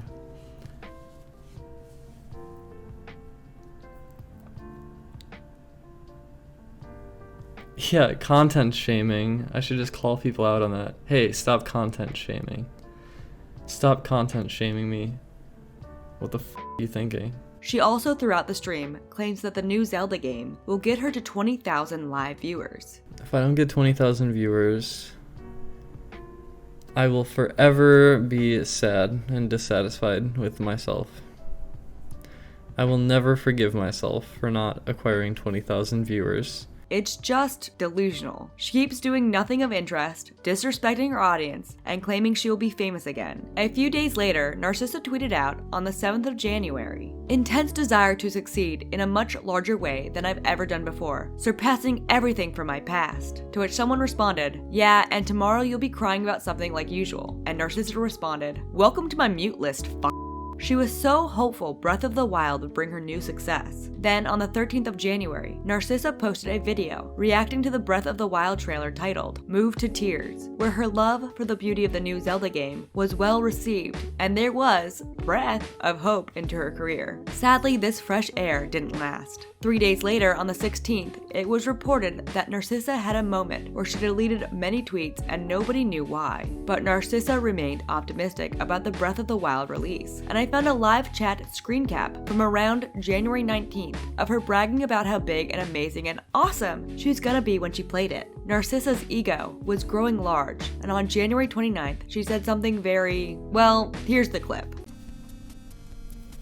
I'm gonna have to make some videos on my old channel and be like, "Hey, you fucking old fake fans, you fucking piece of shit. Guess who's playing some Zelda? That's right, the great me. Now go worship me, bitch." She was most likely trying to instigate a reaction, but as you will see as we go further, the reaction she wanted was eventually given, and her reaction to said reaction was not positive. Did that make sense? Anyways, the videos of Narcissa got more disturbing. On February 11th, 2017, she posted a video of her working out, making disturbing faces, and memes were abound from the footage. Soon after, Narcissa streamed on Twitch a video of her sleeping, which is against Twitch terms of service. According to Kiwi Farms, she filmed herself for over 12 hours sleeping. On the 18th of February, Narcissa would fulfill one of her year goals, which was to begin commenting over past speedruns. She reacted to 2 of her 2013 Zelda speedruns on this day for over 6 hours. The video was well received enough, considering her previous videos' voting ratios, which would show what her audience wanted: gameplay commentary. Around February 20th, Narcissa had noticed that the subreddit Sam and Toki liked to talk about her, and she asked her fans to brigade the subreddit. 3 days later, on the 23rd, Narcissa posted a vlog where she talked about how people are being given permission to stream Breath of the Wild early from Nintendo, and how she deserved it more because she cares more about Zelda than anyone else. I see people posting about how they got the Switch early, and I'm like, it actually does hurt a little bit. And I think people get mad that I feel hurt by that. I think people get upset by that because it's sort of like entitled for me to feel like I am deserving of like a Switch early. And I'm actually still trying to get one early. There might actually still be a chance of me getting one it's a little bit early, to the point where I could stream it when the embargo ends. I don't know if that'll actually come through though, it might not. And like, I can't help the way I feel about like the early Switch thing. Like, that's just how I feel. I feel like I care more than other people. I feel like I care more than a lot of people who are able to play it early. I feel like I've done more than them. I feel like I've deserved it. And people can try to like tell me that my feelings are like invalid or whatever, but that's just how I feel, and I can't help that. And like, it's just part of my identity and part of my ego. And despite the discussion of her entitlement to an early copy of Zelda, later in the stream, she has a brief moment of self-awareness where she admits how far she had fallen. I don't know. I'm not pleased, I guess. I feel left out. I feel on the outside of everything. I don't know.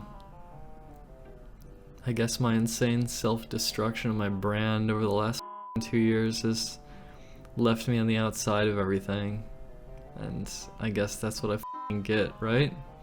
But I still feel that way. Screen caps from around February 28th began to circulate on Sam and Toki of Narcissa talking in her Discord. The messages in her Discord read, "Humanity is evil, and I want to just sleep. I feel like my dreams are going to crumble around me soon. and I'll be living in my shadow. I have Breath of the Wild, 95% of eggs in basket, likely to crumble with hand complications. My game, like 3% of eggs in basket, potentially unmotivated. Transcendence of human limitations. If I can't play Breath of the Wild, then I'm really gonna need to find a reason to live for each day. That sounds dramatic, and I'm sorry. Mindset in the trash. Should be happy Breath of the Wild is so close. I feel like I'm preparing for the end. Narcissa continued to upload old content to her audience, which they did enjoy. Then around March 1st, she started posting short Zelda videos non-stop. Apparently she was comparing different gameplay techniques, meaning that she was really preparing for a comeback. And then she posted a video to her main channel, formerly Cosmo Speedruns, announcing her return to Zelda. The return video had a mixed reaction and consisted of Narcissa spending 8 minutes attempting different methods to announce her comeback to Zelda. How do I do this? Help. Oh my god. How do I tell everyone that I'm gonna play Zelda? How do I let everyone know? But honestly, she did seem in good spirits. But I'm sure her referring to herself as her viewer's queen was a bit off-putting. Hey, old YouTube, I'm gonna play the next Zelda game, Breath of the Wild 2017. I am your queen. I am your queen. I am your queen. A day after, Narcissa's optimism was gone, and someone posted a summary of a stream she did around that time, which read, I skipped through a video that was around 2.5 hours long, Wednesday night's live stream I think, and it was a mixture of sad, boring, and disturbing. Almost the entire thing was about the carpal tunnel syndrome, and this deep-seated delusion that the new Zelda was to miraculously change her life. Nothing else matters. There's nothing beyond Breath of the Wild. This is her one and only moment. Some guy joined the stream and was trying to give fairly decent, if delicately worded, life advice, e.g., if risks affect you playing Zelda, then make other goals. Have backup things to focus on. At one point, Narcissa said if she can't speedrun Zelda, then she may as well go jump off a building. In her head, she's built one video game into a huge make or break thing. She said she needs to play it, and the guy was asking why? Because it's a passion? To increase subs? To get back to speedrunning? Etc. Her answers to most of his pep talk were nondescript, and she got annoyed when he called her a nihilist, and how suicide isn't bad when it's a way out. She said stuff about how she made magic in the past, and it's a gift from God, I think referring to the new Zelda as opposed to her talent. Streaming this new game has to be magical, validate her, and change the world. To be honest, I started to doze off during the talk, so it's all blurred now, but she was being very negative, talking about suicide because your wrist hurt too much to game fully at the moment is madness. She hasn't even had a scan yet, and there's potential for surgery to fix it. She talks about having ambition and a need to be creative, but does these boring weird streams instead. For those interested, the jump off the building remark is from the 1 hour, 3 minute point. With the 3rd of March arriving, so does the release date of Breath of the Wild. The video game's news site, Kotaku, released a positive article on Narcissa that day about her hopeful return to Zelda royalty. But the return to top form did not come on March 3rd. Narcissa tweeted out that her early pre-order of the Breath of the Wild game was not coming that day. She tweets, it changed to shipping today. She then tweeted, my Switch still says preparing for shipment on Amazon. Hopefully I'm not lunchtime, I guess. Master Edition and some amiibo arrived. Switch still, preparing for shipment. I hear other people are getting screwed. Fingers crossed. Narcissa was unable to stream her Zelda return, and the posters at SRG began to mock her. One person writes, Day 0, no Cosmo stream. I thought this was his day of resurrection. Another person responds, she isn't out of bed yet. Someone responds to that writing, Cosmo is a he, not a she. He is a man. Another commenter writes, Rip Cosmo, now that Breath of the Wild is confirmed hot garbage. And then one other person writes, Breath of the Narcissa did not get her Switch or game, and she tweeted out how she definitely deserved these things early. She writes, also, I should have received an early Switch. I deserve it, and I don't care if you think I'm a spoiled, entitled brat, but it's okay. Narcissa would soon get her copy of Breath of the Wild though, and start to play it on stream. The Rise arc wasn't as impressive as expected, and reports say Narcissa had around 500 live viewers versus her old number of thousands. After the underwhelming return to Zelda, Narcissa began to post to the Sam and Toki subreddit in retaliation. She posted around the 13th of May. I wasn't friends with Stiv. I don't know shit about what happened. Please stop these threads about me and honor my request. I feel like crying. This subreddit has nothing to do with me, so deleting everything shouldn't be a problem. I am requesting that you do this, which would be beneficial to me, my stress levels, and my attitude. Just delete everything. No more Narcissa posting. Let it go. Easy. Done. Which post do I have a problem with? All of them. So, stop posting. And continued to comment throughout Sam and Toki, writing, "Very pathetic attempt to try to control me. You know it's me. You're being an oblivious piece of shit on purpose. I see right through you. The only relevant question now is, will you honor my request or not? Stop posting about me. Maybe I made that and forgot the password. I don't remember. This is me though. And I'm asking you to stop posting about me on the subreddit. Remove all discussion about me. Let me ghost and be gone from this place. Let me stream in peace and may the f***ing war that has raged on over the last year finally dissipate and resolve. Stop posting about me." The streams most likely continued for days, though I will admit I haven't looked through the thousands of hours of stream footage. But on the 20th of March, Narcissa made a thread on Sam and Toki that basically turned into a Q&A between Narcy and the users of the subreddit. Narcissa eventually deleted the thread, then another user posted a screenshot of the thread, to which Narcissa responded, "Sorry about that, on with the parade." Narcissa continued to receive positive coverage from gaming news, despite audiences not really feeling what she was putting out. And on March 23rd, she was featured in an article by Wired about gaming YouTubers who weren't racist. Narcissa continued to snap at people on Reddit up until the end of March, which was negatively received by all posters. And then around this time, Narcissa posted a super deep poem in her Discord. I am going to read the poem for you. "When the cheat items fall from the sky and Ganon goes down with the +3 attack, my name lights up in the minds of the masses. In the speed dystopia, they argue, citing the Tinkle Tuner, the IQ player, for what they perceive as righteous ruling. But there is a growing unrest, speed anarchy, a schism on the horizon. Leaderboard justice now! Separate categories now! Blind to their own bias, the war continues on, while one girl creates a way out, an escape. The breakaway as speedrun becomes speedrun. Finally, the grand decentralization of it all, a speed awakening." Not only that, she was speedrunning Breath of the Wild still, and on March 30th, it was noted that she had dropped down in live viewers to under 200, and her current speedrun best was 5 hours, while other top speedrunners had Breath of the Wild completed in 43 minutes. April rolls around, and on April 6th, Narcissa had a very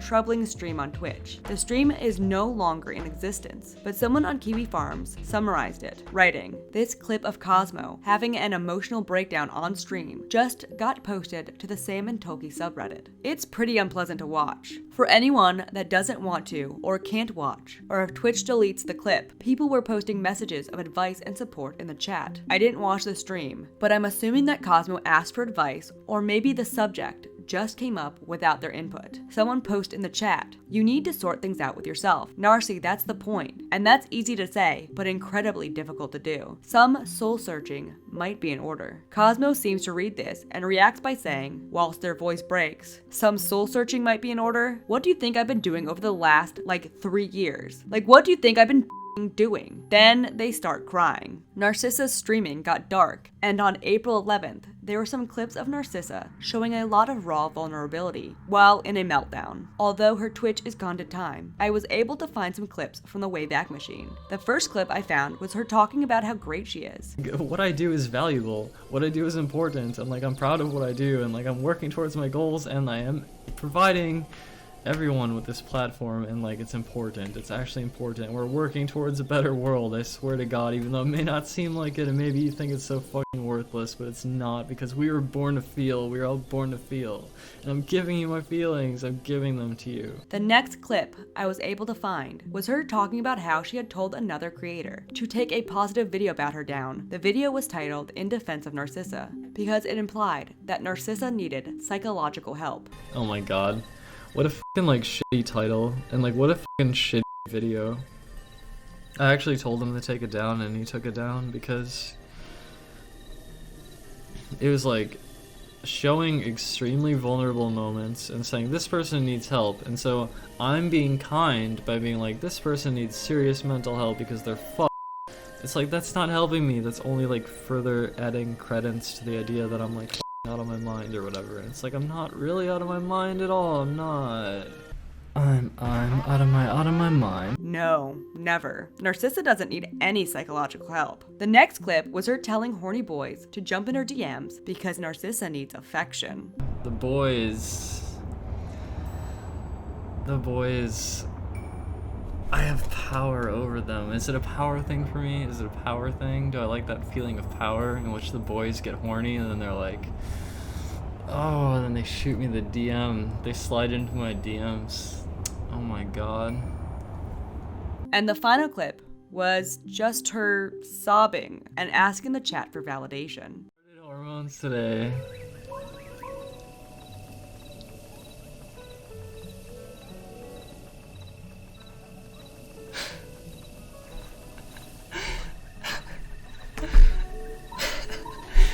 Am I okay? Do you all love me? Do you love me?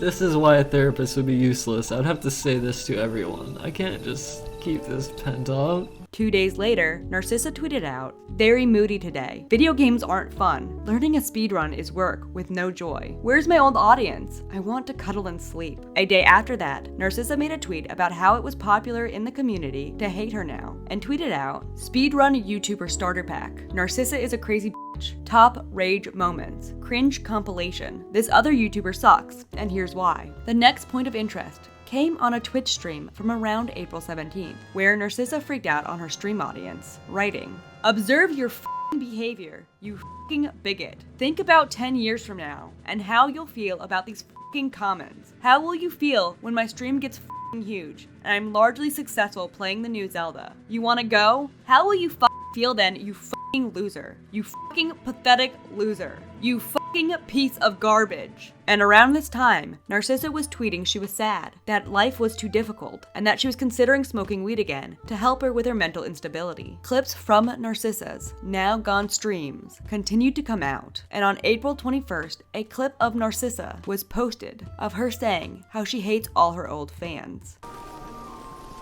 If you used to be a fan of me in the past, I fucking hate you.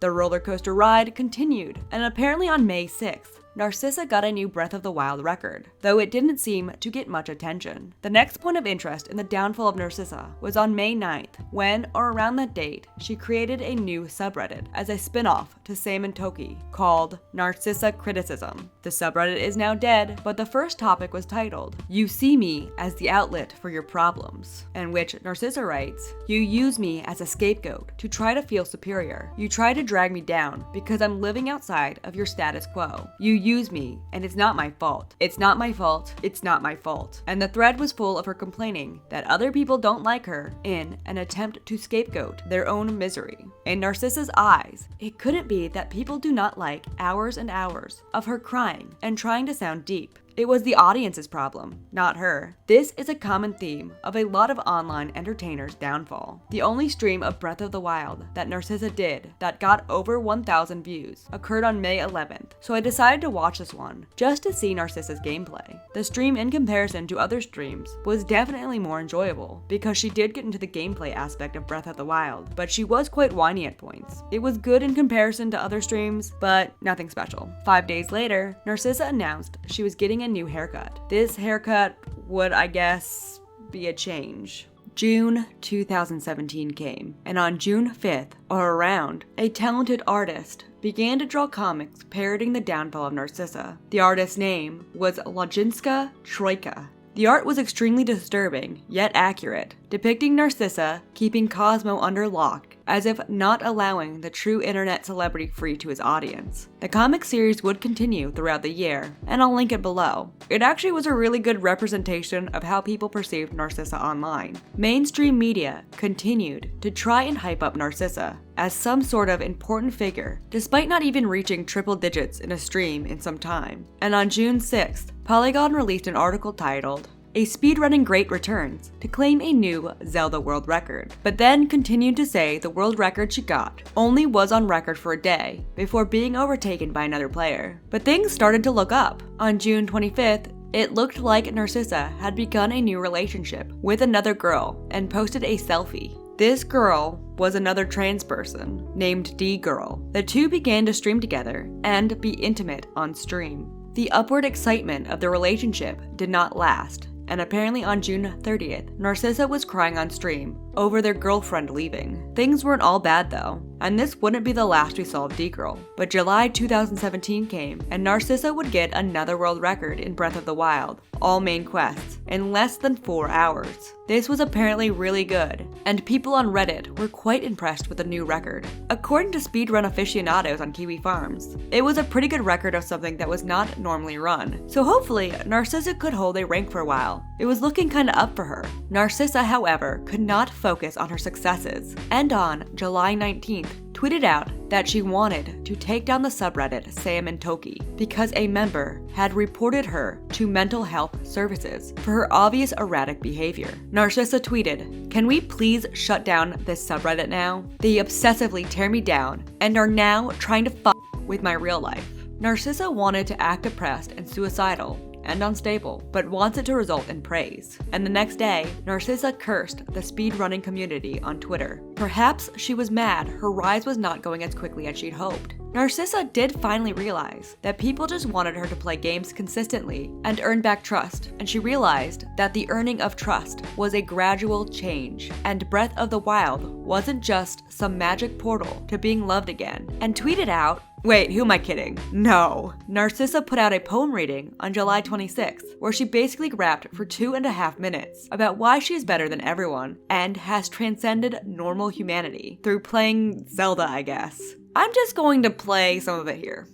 To be honest with you though, just being me is worth 20k in my stream every day. Anything more is just icing on the cake, and I'm thankful I can play this game every day and get the love and support that makes me feel okay. This was not well received, and it was a continuance of Narcissa feeling entitled to love despite not making the content any audience would want. So remember when I mentioned a haircut? On August 1st, there were pictures of Narcissa surfacing from a stream with a very, we'll just say it looked like Narcissa cut her own hair. She had it shaved in inconsistent areas, and just, wow, that's upsetting. I would be upset if I were her. Narcissa tweeted out about her new haircut, writing, "I cut up my hair 'cause I'm Britney."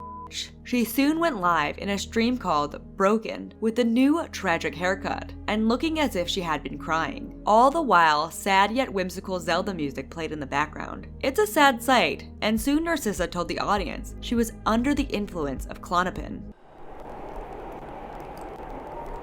I'm under the influence of Klonopin right now, so... And it's obvious she's upset, and it was obvious that she was upset by the choice to butcher her hair. She starts the stream saying she was sad and needed the 3 or 4 people watching because they showed they cared.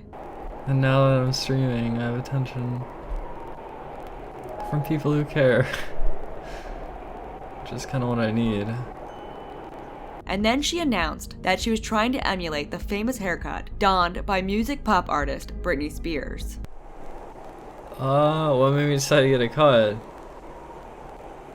Well, I was feeling like I was having a mental breakdown. It seemed like the thing to do, you know. Britney Spears and all that. The rest of the stream is Narcissa sadly talking about how everyone hates her and how speedrunning had traumatized her. Reddit's horrible.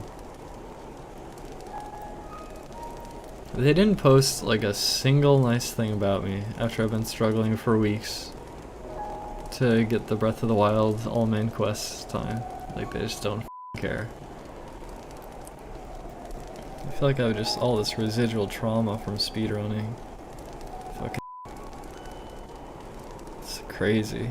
I'm unsure of what happened next, to be honest, but it looked like Narcissa tweeted out a picture of herself bald and looking quite sickly. I am unsure if it was a Photoshop or real, but post to Kiwi Farms made it seem as if Narcissa was streaming something disturbing, so she could have been melting down bald on stream. The links that I found didn't have any results when I put them into the Wayback Machine, so I can't be sure. I do believe Narcissa was probably bald in the stream, because here are a few reactions to it. The ghost of Cosmo is trying to repossess Narcissa. That snarling and heavy breathing is going to haunt my dreams. He looks like a cancer patient, such a good look. After this, Narcissa began to stream in a pink wig. It was an improvement. The media continued to hype up Narcissa as a brave queen who is smashing records and posted an article featuring her Breath of the Wild speedruns on the 11th. Meanwhile, Narcissa continued to stream. One notable stream was on August 12th where she posted herself playing Nintendo DS where the audience couldn't see the screen and she didn't even interact with the chat at all.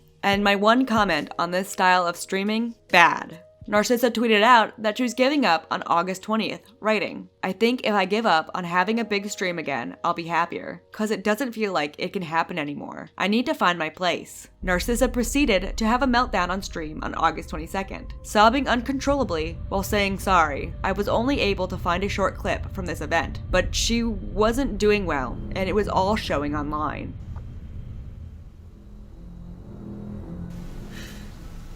Really sorry. While Narcissa was crying on stream, John f***ing Numbers qualified for the Nintendo World Championship. Narcissa retweeted his announcement on August 20th, but that must have really stung, and this resulted in someone writing a John Numbers x Narcissa fanfiction, which made me laugh pretty hard. Nintendo put out a video featuring John Numbers about qualifying for the World Championship, and underneath the video had Narcissa congratulating John. And while John Numbers was succeeding, Narcissa was not accepted for HRDQ 2017, and this really upset her. Things continued to go down. On September 12th, Narcissa tweeted out a picture of her touching a GameCube controller, expressing she was crying her eyes out because, quote, remembering when it all meant something, as if to say the love of Zelda and her life purpose were gone. There were some streams here and there and some tweets, but it all kind of ran together between this time and November. But on November 24th, 2017, Narcissa posted a more positive stream called Epilator. In the stream, Narcissa looked extremely frail, but she did seem excited as she yanked hair out of her skin by the root, with some kind of torture contraption called an epilator. We find out why Narcissa was excited though. She was going to be spending a week cuddling, and she was going through hair removal so she could be smooth for her partner. Why'd I have to do my entire body? Because I want to, and because I'm about to spend a week cuddling, and I want to be smooth and soft. So, I want to be hairless. Yeah. I believe the partner was D-Girl at this time, but it could be Wispy or Vispy or somebody else. There were 3 girlfriends around this time. I don't think there's a general large audience for this content, but hey, some people were watching. D-Girl eventually came, and although this footage is lost from what I can tell, I do believe the two streamed together on Twitch. I didn't see much of Narcissa and D-Girl hanging out, besides screen caps, which I will get to later, but Narcissa was pretty positive for the year to come, 2018, and on December 8th, she tweeted out, "Okay, I think the speedrun is gonna be like 5.5 to 7 hours long now. Crazy length added from the DLC. So much to learn, practice, route. It's gonna be a huge project. I'm sticking to it. This will be my 2018. Narcissa's commitment continued on December 15th, and she tweeted out a picture of her iQue. An iQue is a special Chinese game console that was made due to China's ban on video games that improves gameplay, and claimed that she was going to do a different type of stream today, which made people hope she was going back to the good stuff. And she did! She did a playthrough of Ocarina of Time called Ocarina of Time 10-Year Anniversary of Forest Escape to commemorate her achievements, and everyone loved the stream. Narcissa started the stream and seemed super hyped. She was naming off techniques and the history of escaping the Kokiri Forest in Ocarina of Time. Back in the day, we were trapped in the forest, and there was no way to escape the forest. That was 10 years ago, okay? 10 years ago. 10 years and 12 hours ago, there was no way to leave the forest. But then something happened. and it's a great stream. She went over various techniques on how speedrunners escaped the first dungeon in the N64 game. I'm now going to try to do this. So you have to time a roll, and the frame you come out of the roll, you have to do a shielded backflip, and the nut has to hit your shield.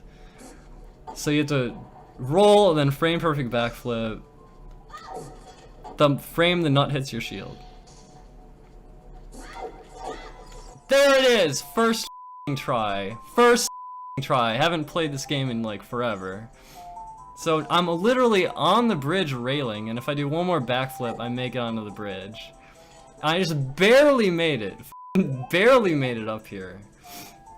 So 10 years ago today, I did this for the first time ever. It was the first method to ever escape the forest in Ocarina of Time. The stream was hype, and it really seemed like the old speedrunner had returned, and Narcissa was an amazing host of the stream, and it made me realize why she got so popular. But the joyous stream was short-lived, and Narcissa didn't return to doing what people wanted to see. She was streaming on Christmas, alone, and even added a severe depression warning to her stream that read, "Severe depression warning. Streaming on Twitch makes me feel alone, drained, and sad. My return to speedrunning has felt miserable. The loss of my audience I used to have continuously haunts me, and any semblance of community has entirely eroded. I will need to vent sometimes. It won't be pleasant, and it won't be pretty. Your unwavering support will not be met with joy. Your criticism will not change anything, and your advice I've already heard. I will, however, continue to speedrun Breath of the Wild. There are no other games I want to speedrun, and all suggestions will be ignored or denied. I do not care about your opinion of Breath of the Wild as a speed game." And Narcissa was too depressed on Christmas to go fully on cam, and just used an image of herself to represent her on stream. And in the chats around this time, Narcissa began to reveal some more insight on the breakup between her and Adrian. In one chat, she expresses the breakup broke both of them. Then in another screen cap from the stream, Narcissa goes into full details. That Adrian had wanted an open relationship, and Narcissa didn't. That Adrian had cheated at Games Done Quick. That Adrian had flown another speedrunner, and had had sex in a hotel with that speedrunner. That she had that speedrunner stay at her house for a week while Adrian banged him. And that Adrian had lied about having sex with the other man in the hotel. Narcissa was thoroughly cut.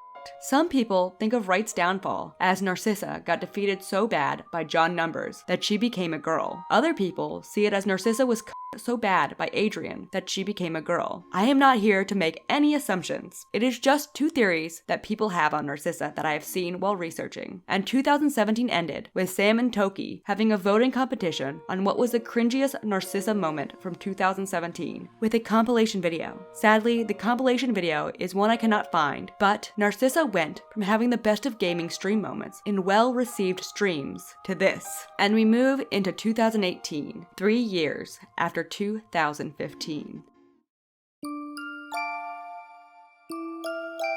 I write these videos as I read through a timeline that I compiled, so as I write, I sort of find a theme. But Narcissa just starts out on top and just plummets further and further into irrelevancy. And 2018 is just a continuance of this. I looked through her uploads to YouTube in this year, and she would often stream over 11 hours to a bare bones audience about absolutely nothing. I made a rule for this year. If another gossip site mentions a stream or video, I watch it, and I'll watch any stream that got over 1,000 views. I doubted there was much newsworthy going on in this time. So yes, 2018 continued the timeline, and Narcissa tried to regain the love she had once had, and nobody was watching anymore. The year began with Narcissa sleeping on stream, and Narcissa tweeted out on the 7th, "It's time for my biannual week of misery and narcissism." Then on the 9th of January, Narcissa wrote up a relationship contract with someone named Willow, which was very cringy. These are two adults who came up with this as the terms of their relationship. Here is a highlight from it. Narcissa is a kitty. Willow is a kitty. Narcissa is Willow's mistress. Willow is Narcissa's kitty. Willow is Narcissa's goth girlfriend. Narcissa likes to submit to her kitty sometimes. Narcissa and Willow like to play as kitty friends. Narcissa and Willow are cuddle friends. Narcissa and Willow are dry hump friends. Narcissa likes to cuddle with Willow. Willow likes to cuddle with Narcissa. Narcissa and Willow are opening to being intimate with others. And the list just keeps going. And rather than continuing what people wanted on stream. Narcissa, on January 12th, streamed themselves eating some weed and then proceeded to just sit there humming for over 5 hours with random ranting interspersed. Things just continued downward. Again, there are probably a bunch of awkward, boring streams that nobody watched, but Narcissa decided she needed new attention and decided to hijack the ZeldaSpeedruns.com website she had founded with her friend Giano on or around January 29th, 2018. It seemed that Narcissa had edited the website and posted a message saying, "I will not be used," and had messed up Zelda music playing in the background. ZeldaSpeedruns.com put out a statement the next day,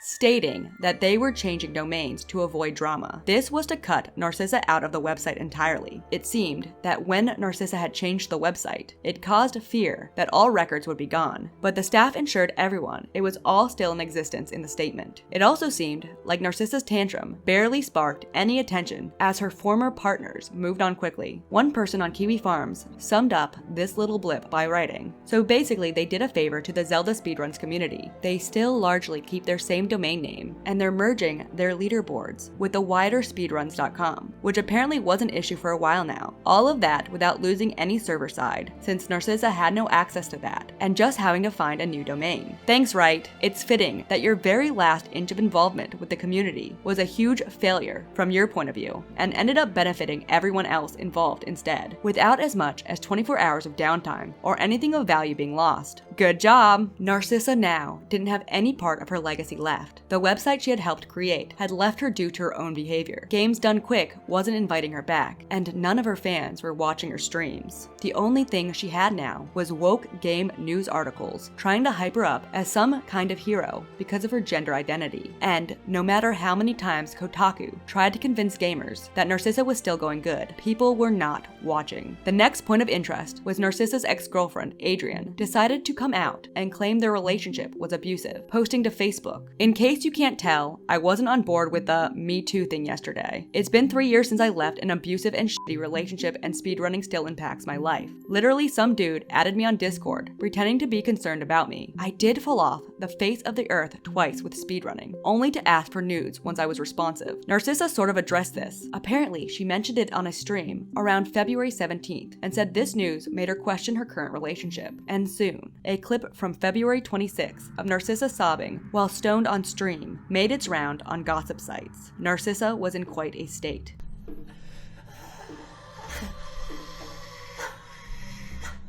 And then Narcissa got banned from Twitch the very next day, on February 27th. It was because the day before, while she was breaking down, she was also watching the pornographic sex scene from the anime Berserk, which is against terms of service. So February 27th, 2018, Narcissa was banned from Twitch for streaming anime porn.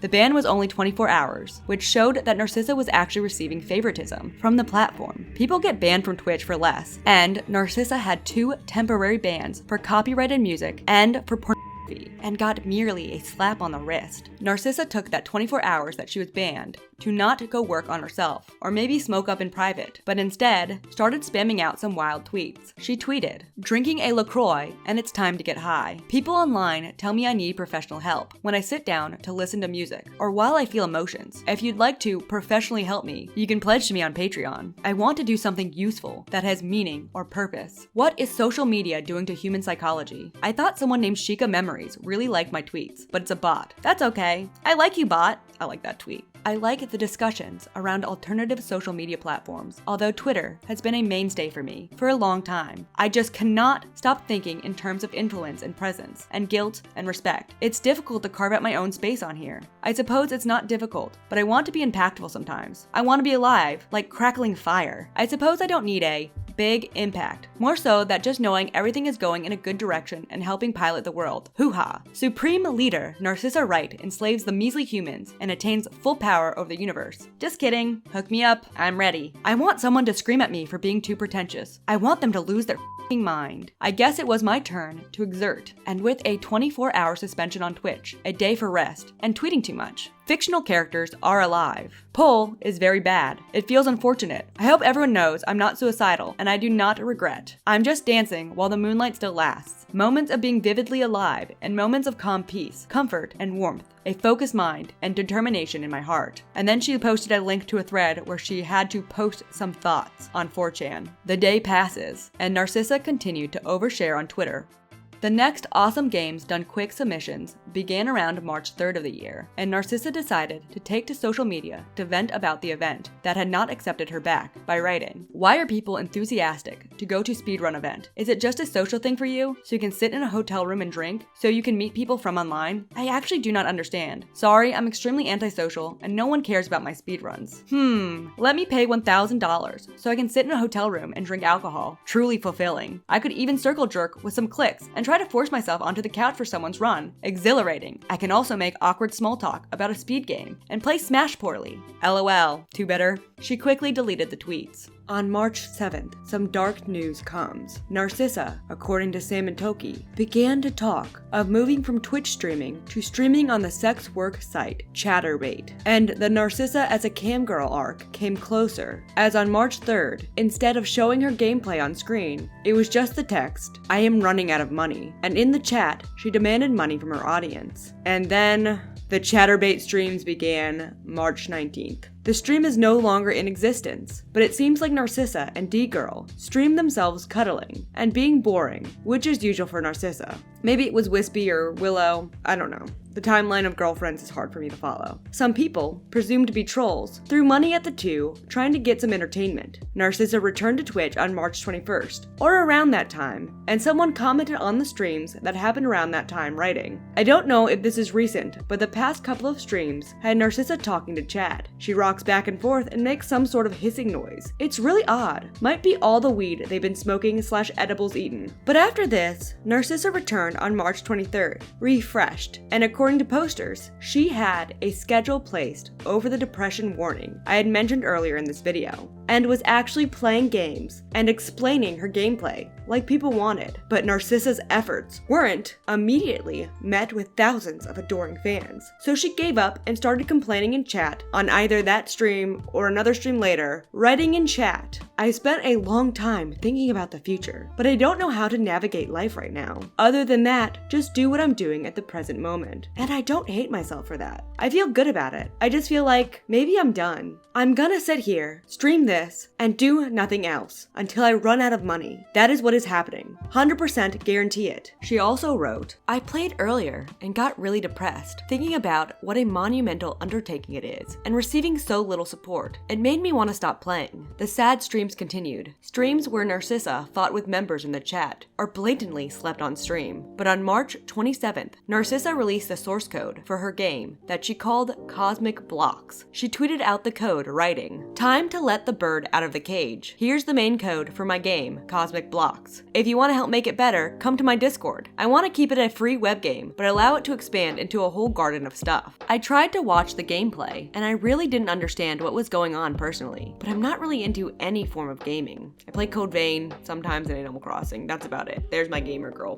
card, I guess. But this year, it would take less time to highlight the things Narcissa did to upset her audience, but instead focus on the highs of the year, and how each glimmer of hope was squashed. Narcissa would stream for hours and hours, but the magic was kind of gone for a while, and on April 2nd, 2018, after receiving really no attention outside of her hug box for good nor bad behavior, Narcissa set her sights on getting attention from the infamous Kiwi Farms. Narcissa tweeted out on April 2nd, "The world would be a better place without Kiwi Farms. It probably would be okay if the posters there had their posts linked to their real identity and their other social media profiles, YouTube/Facebook/Twitter, etc. A reduction of anonymity to allow people to take responsibility for their posts. I know that's a controversial idea, but I don't know what else could really be done about it. I swear, this isn't about me. I'm just speaking as a representative of humanity. Kiwi Farms is a net negative for everybody." She continued, "I don't think I mind people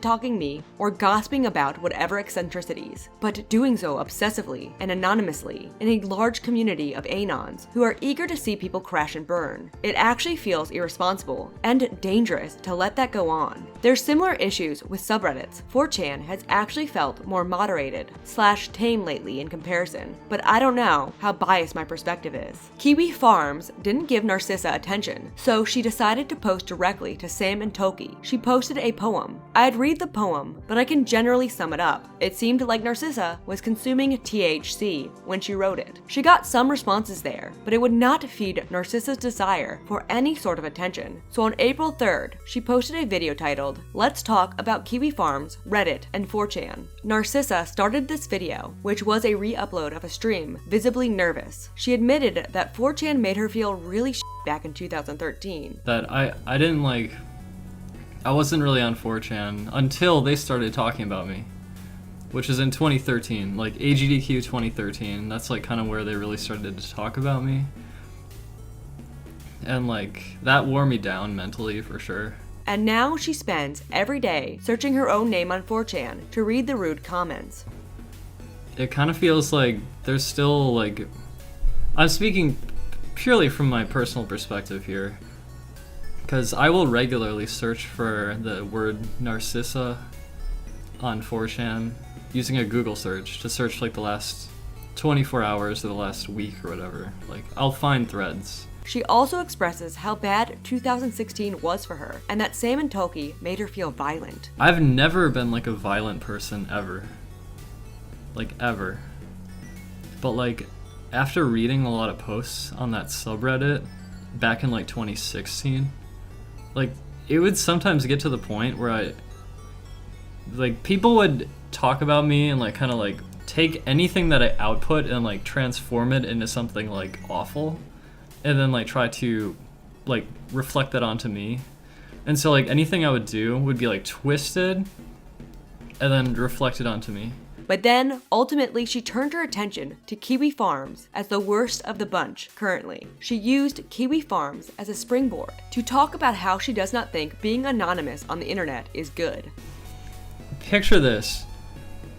What if your posts online are linked to your other social media? So if you go to Kiwi Farms and then you like try to drag someone really hard, then that would reflect on you online elsewhere as well, because it would be linked together with your other stuff. Ultimately, she says that now she is feeling horrible due to isolation and disdain for humanity. The feeling of severe isolation and distrust of humanity, that's a really bad feeling. I want to feel like I can trust. Like when I was younger, I had a lot of like faith in other people, a lot of trust in other people.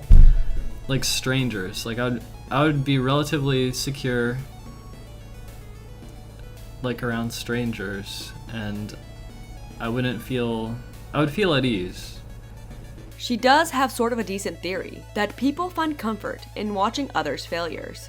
So I have to imagine that a lot of the Kiwi Farms posters are people who kind of feel small. They feel, or they have felt worthless before. They have felt downtrodden or bullied, and they feel angst and bad about life.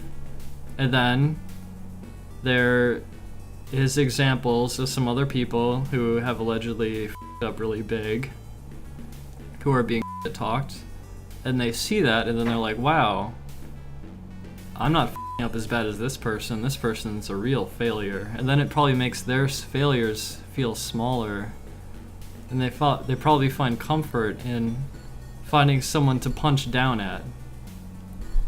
I think that might actually be how the kind of psychology of a website like Kiwi Farms functions. She also added in towards the end that she was thinking of joining Kiwi Farms, or at the very least, having a conversation with the users. This is foreshadowing. After a couple of days of playing beetle racing, which seemed kind of fun, on April 15th, Narcissa started writing in her stream chat, asking for ways to commit suicide. And then she wrote, "Living isn't worth it. Okay, I'll stop streaming then. This is my final stream. Goodbye." This was not her final stream. Narcissa's personal war with Kiwi Farms was put into motion April 17th, 2018, when someone by the username DHume posted to the message board, They wrote, "I've known Cosmo for about 8 years and will not reveal my identity. What I can tell you is that he's a total backstabbing piece of shit.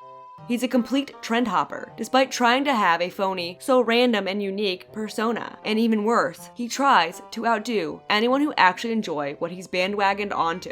Since he's a total f***up, he often had to resort to publicly trashing them in order to feel better about himself. This was during the height of SRL and his Wind Waker and Ocarina of Time days. So all of his fans, which included most of the speedrunning community, believed him. Absolute human being. Ask me anything if you want, but I can't be too specific with my stories." Dehume gave some more information, saying they won't reveal their identity. They also responded to someone asking if John Numbers was the trigger to becoming a woman, to which they responded, "No, he was definitely going trans well before the Nintendo event even took place. At first I thought he was just a beta boy, but then he got more and more f***ed up with the nails, goofy hairstyle, and the manly SJW girlfriend that he never f***ed. Prior to all of that, he would talk in SRL IRC chats with Jape, Gianu, and Siglamic. I don't think he had got the idea to transition until Adrian brainwashed him. I've talked to him since the transition, and from what I remember, he made the decision in early 2015. Narcissa, appearing to have been watching the message board closely, immediately responded to Dehume in a video. The video was a rebuttal to the comment. The gist of the response is that generally, Narcissa wants Dehume to post the logs that they claim to have and expose her, to prove that they have something. Like, why are you being a coward and just like making these claims and not posting? I encourage you to post the logs. I encourage you. Post whatever the fuck you want from the past. Put it out there. I encourage you to do it. Don't be such a coward. But there is one tidbit as well. I don't know, like, Adrian was liberal and I was liberal. And she absolutely did not brainwash me. This is just something that happened to me over time, with thoughts going way back. But I will say though that I think the breakup kind of accelerated my trajectory. I think that's fair to say. Dehume responded to Narcissa on Kiwi Farms, saying that he has tons of old chat logs with Narcissa, but they weren't best friends or anything. Narcissa responded to Dehume immediately again, we are still on April 17th, and posted a video called Response to Dehume from Kiwi Farms, where she says she has a theory who Dehume is. I think this is Joe69420 from Speedruns Live era. And then starts scrolling through Kiwi Farms, upset the message board dead names her, and then she proceeded to call them transphobes. And it makes me sad as fuck to see them posting what really is transphobic and hateful. Like, this is like dangerous mindset. Narcissa began the next day by posting a Q&A with Kiwi farmers. She first posted a response to one Kiwi farmer named Warsmith Kroger, where she expressed that she has a lot of angst about not being popular anymore. But yes, I'm not popular anymore. I'm not, as you might say, relatively important. And yeah, I've expressed a lot of angst about that. And said she was making these videos to highlight how bad Kiwi Farms is. Humanity is a bunch of vultures. Not all of humanity. There's a lot of good in humanity, but there's this kind of what contingent of humanity? Well, there's this group of humanity that is out there, and like that's actually one of the reasons why I'm making the videos about this, because I'm trying to bring a little bit more attention to the fact that a place like Kiwi Farms exists. Narcissa next responded to the user Crunklord420, where she talked more of how she wanted Kiwi Farms to be censored and how she was defeating the evil Kiwi Farms with these videos. Yeah, the videos in promotional form, that's just to raise awareness that this is going on constantly. Like what, this 17 minutes ago? This is like just ongoing constantly. And so like, yeah, like I feel kind of righteous making these videos. I feel like I'm like almost fighting evil or something. I feel like I'm being useful by making these videos. Then she posted a group Q&A to multiple Kiwi farmers, where she discussed why she reads the farms. When people talk about me online, I tend to seek it out. For whatever reason, this is just kind of how I am. And typically I notice lots of misinformation being thrown around, and it's nice to get a chance to correct the misinformation and also to call out the kind of hateful things that I see. And says she does not feel safe at games done quick because of the sexual harassment. I haven't really felt comfortable going to GDQ since I was sexually harassed by Dick Oak at AGDQ 2015. Probably most notable is that at one point she says that getting a job is so 90s. I've been looking at the way the world is changing for a long time, and there's immense power in algorithms and automated systems, and there's a ton of work to be done regarding that, but like, get a job. This is like that maybe parents would tell their kids in like the 90s or something. It's just like, I don't know, it's like not really worth responding to. Narcissa continued to respond to Kiwi Farms in short videos on April 18th, but the general gist was that she did not regret transitioning and that Kiwi Farms needs to be taken down. After Kiwi Farms got the Q&A, Narcissa answered questions from 4chan on the day as well. The response to 4chan was well received and got decent views, unlike the responses to Kiwi Farms. This back and forth between Narcissa and Kiwi Farms continued for 3 days, and to be honest, it got boring after the first few responses. Kiwi Farms bad, being anonymous bad, and Narcissa loves her transition. I think the most amusing part was a 12-second video, "Hello Anonymous, you have been noticed." Hello, Anonymous, you've been noticed. I notice you. I'm glad you care about me. I care about me too.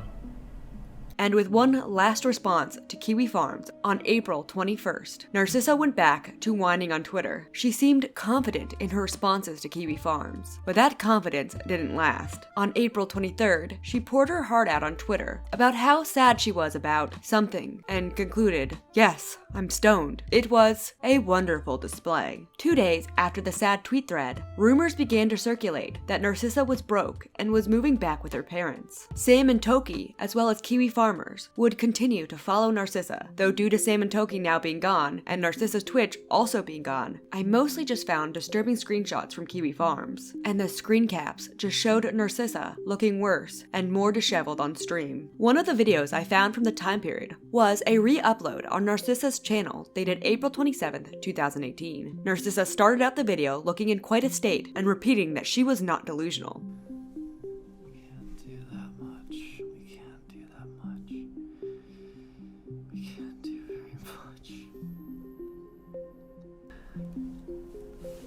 And that's okay. That's okay. I'm not delusional.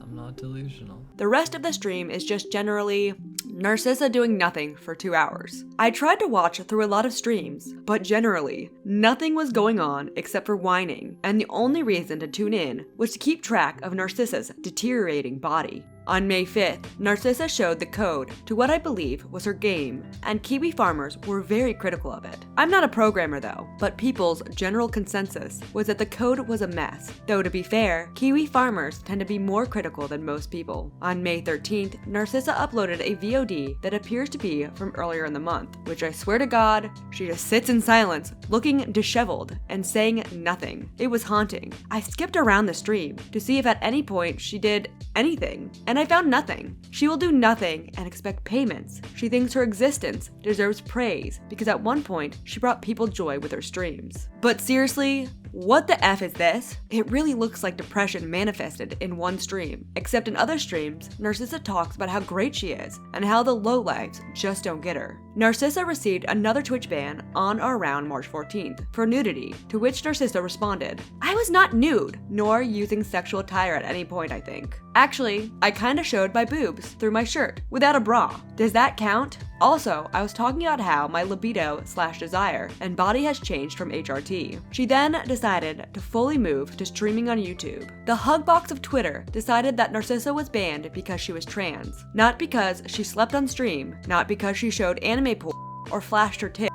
No, it was because she was trans. Fantastic. Vice put out an article defending her and a tweet garnering 1,000 likes was put out with the claims that this was an unfair ban. Narcissa's ban didn't last, and she returned May 21st, which to me shows again that she was receiving preferential treatment because other users get banned permanently for less. Narcissa was convinced this whole time that the world was against her, but that wasn't the case. A 2 million subscriber Minecraft YouTuber left a nice comment wishing her the best around May 22nd. The YouTuber was named Ant Venom. The comment showed a lot of compassion, and I feel like a lot of people, even meaner people included, would agree with the sentiment. But Narcissa can't see these caring criticisms and instead continued to seek out negative attention. She began begging for money on Sam and Toki, the subreddit that focused on making fun of her. And when people told her to get a freaking job, she made a new thread saying she is too good for a job. And she also spoke of how she was unlike the lower people because her life is different and she deserves to be a child forever and people must pay her. Cosmo was gone. Narcissa continued to bait Sam and Toki throughout June with negative reception. Instead of playing games and building back the trust of her audience, she complained on stream and begged for attention from people who mocked her. After the back and forth with Sam and Toki, Narcissa tweeted this out: "I'm really good at video games, so I shouldn't have to work a real job." Then she proceeded to post an essay onto Sam and Toki for more attention, where she was basically telling her life story. She tells in her post that she was on top of the world in 2014, that everyone's mean words hurt her, that she loves taking HRT, and that the people who don't like her are evil and doing bad. I'm sure a group of people gossiping about streamers really felt empathetic over this. Yeah, Narcissa began to stream on YouTube around June 5th, where she continued to stream herself doing absolutely nothing. And in one of the streams, she said she would rather kill herself than get a job. I would rather kill myself than get some fucking job that I don't care about. I would actually rather kill myself. I will be sticking to that 100%, by the way. Like, I will not get a job. I refuse to get a job. I will actually kill myself in real life instead. I promise that's true. I 100% promise. There's no changing my mind. And soon, after her streaming on YouTube, she went private on Twitter around June 5th for some reason. I've noted one thing while going through the timeline, and that thing is that at any point, Narcissa could return to gaming, explain a game and the mechanics, and people would watch. She didn't need to post to communities defending Milady's honor. Even after her transition, her gaming streams did okay, but a lot of her audience was tired of the other content and just left. If she was consistent, she could build back the audience, but she refused. The reason Narcissa was streaming on YouTube became apparent soon because a screenshot from Twitch surfaced stating that Narcissa was banned, and this seemed to be the big one. Narcissa's biggest platform was now gone. Narcissa was greeted on YouTube by a famous Fortnite YouTuber called Maximilian Muss, who began to raid her streams. Max is... well, he's infamous online for being a person and a huge troll that goes way too far. He also is known for the "oh yeah yeah" meme. Oh yeah yeah, oh yeah yeah. I don't get this meme. D-Girl came back to Narcissa's life and, well, all I could find was a clip of them kissing that was posted on June 9th. But even D-Girl couldn't stop Narcissa from dwelling on the people who didn't like her. It was revealed around June 18th that she had been DMing the, I believe, owner of Sam and Toki, Haberdasher, and she was DMing him worrying messages. According to Haber, she messaged him that she fantasized about all the ways he could die. Haber concluded his post with, "It's always the same thing. She has a bad week, then takes it out on me, calls me every name in the book, blames her bad mood on the subreddit, blames me for not censoring critics for her, then continues the same behavior." I believe Haber is either the creator or the moderator of the subreddit. I don't know the difference. I don't really use Reddit much. Then, either before or after these death wishes were sent to Haber, Narcissa allegedly broke down crying on stream and then abruptly ended it. The next target for Narcissa's rage was Kiwi Farms. She tweeted out on June 22nd, "Kiwi Farms relentlessly harassing people to the point of suicide does not surprise me. Kiwi Farms is one of the dark forces online at the moment. It is really sad and nobody is really doing anything about it. Reddit is another place that enables this type of harassment." After this, the next day, Narcissa began begging Nintendo on Twitter to give her a job. Not much of interest happened for a while after this. Narcissa would stream games, and when she was on camera, she would keep looking worse and worse. And at one point, she farted on stream. But then Narcissa latched onto another way to suck up negative attention. On July 8th, Narcissa decided to join a subgenre of streaming called Internet Blood Sports. Now, I have made a whole video on this subgenre, but to sum it all up, Blood Sports was a streaming subgenre where people with two opposing views would scream at each other, and in the streams, anything would go. The streams were full of white nationalists and crazy left-wingers screaming slurs at each other. And just to be honest, it was kind of a hoot and a holler as someone who loves watching internet garbage fires. Sadly, or not so sadly, everyone from Internet Blood Sports melted down, and the genre is a husk of what it once was. But that's a different video. So Narcissa embarked into Internet Blood Sports in a stream called Does Anyone Wanna Fight? The stream was over 9 hours, and I did in fact watch it all. The stream consisted of Narcissa inviting people to come onto Discord to fight her. She was really combative at first, and the first 2 people who came in were fairly kind. What's your problem with me? I don't have. I mean, I do have a problem with you, but you're secretly a huge fan. You love to devote all your No, time to I watch my don't. stream. I don't Yeah, of like course. you. I feel bad for you. I feel like you are like very interesting to watch as someone who is self-destructing.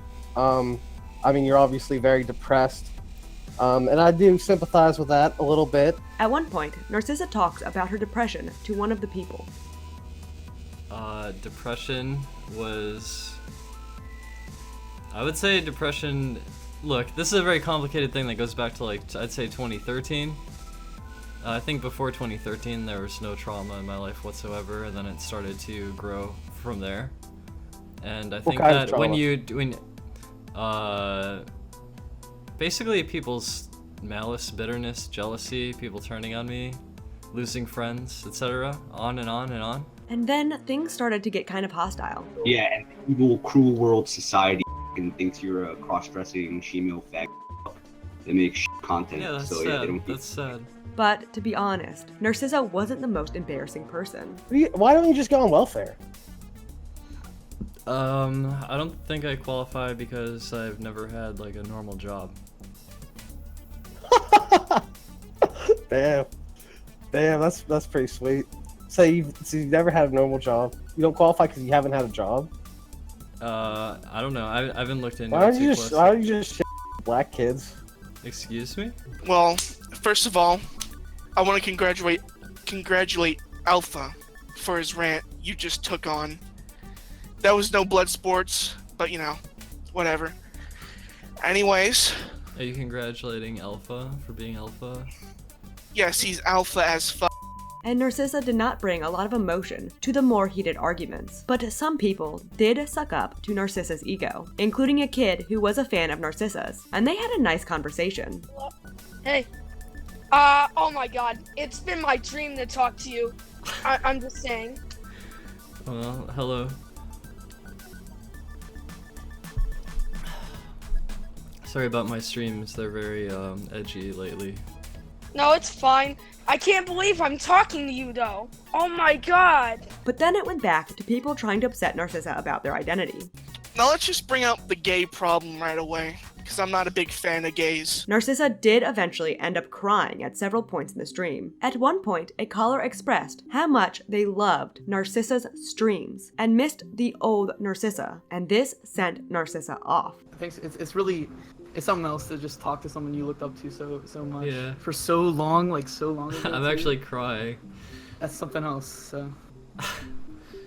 Yeah, just thanks for talking to me. Like, it's one of those, you never knew I existed, but I watched you so much. Yeah, I mean, I've let out a lot of angst in the past about people who, like, abandoned me or whatnot, but I really don't mind that you're, like, you know, in 2014 or whatnot, that you went off to other or whatever. Like, I don't blame you for that.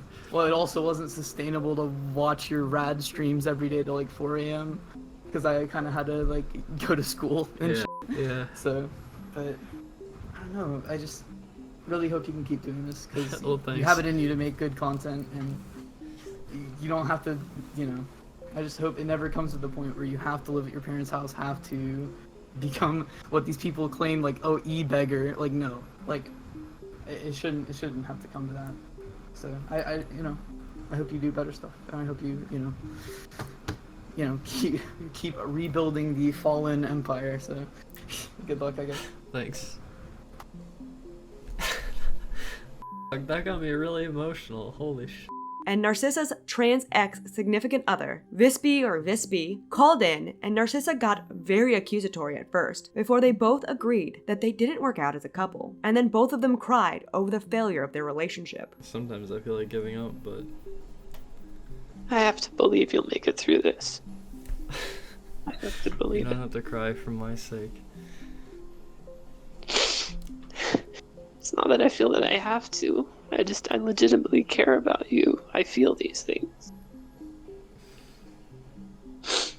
We shared some beautiful things. After this, it gets a bit hugboxy. A 3 million subscriber Minecraft YouTuber joined in around the 5-hour mark and just had a pleasant conversation. So, I don't know. I'm always hoping, you know, I'm always looking out for the best and just everyone, I guess. I don't know. How are you doing? Existing. And then more nice people came in. 8 hours in, Narcissa cracked, and Narcissa cried uncontrollably in front of the dwindling audience for a long while.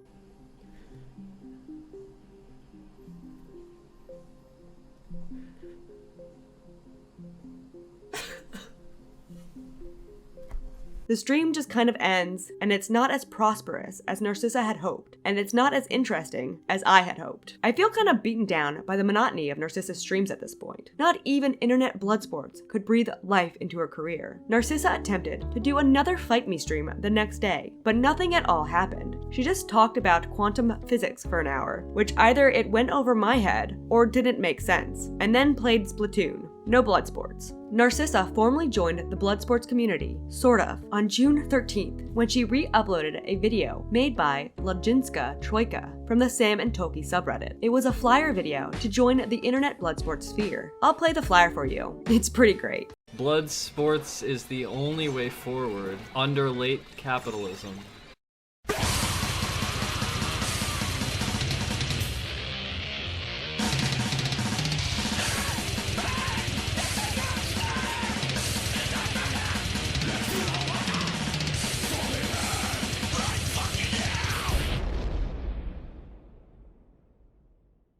What's up, motherfucker?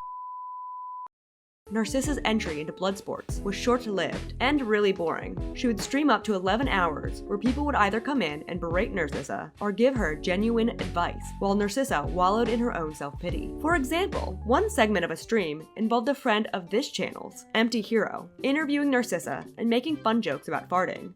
People always send me that clip of you like doing yoga on your bed and then you have that big f***ing fart and you go, oh yeah. I guess that's like the physical manifestation of not keeping it pent up. It was beautiful. A lot of people seem to like kind of like that clip or be obsessed with it for some reason. I mean, I wish I could rip one like that.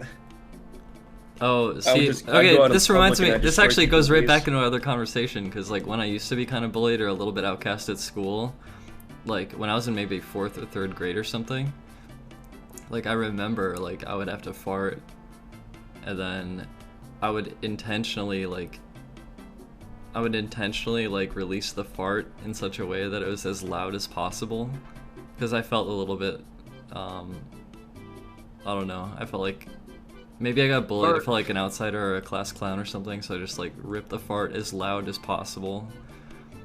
And are you, by any chance, German, Narcissa? I don't even know my history at all. Because you seem to take a national, like, genetically ingrained delight in gassing people, so that piqued my curiosity, but...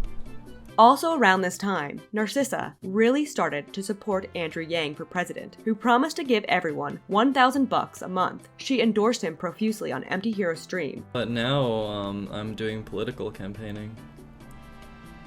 Okay, well, who are you campaigning for? Please don't say Brianna Wu. Andrew Yang. To which Empty Hero made a bunch of jokes about Asians, which if you know Empty Hero at all, he's immature and harmless and is just saying stuff to try to get Narcissa to laugh at his stupid humor. Narcissa did not bite. I got very close to this girl and I told her I loved her and I wanted to marry her, and she tried to pause my neg hole with an egg roll. And I said, hold on honey, back up a second. I'm not ready for that kind of commitment. And she couldn't take it. Karate chopped me right in the dick. Hey, see, Narcissa, that's called a joke. You shouldn't take it so seriously now that puss on your face.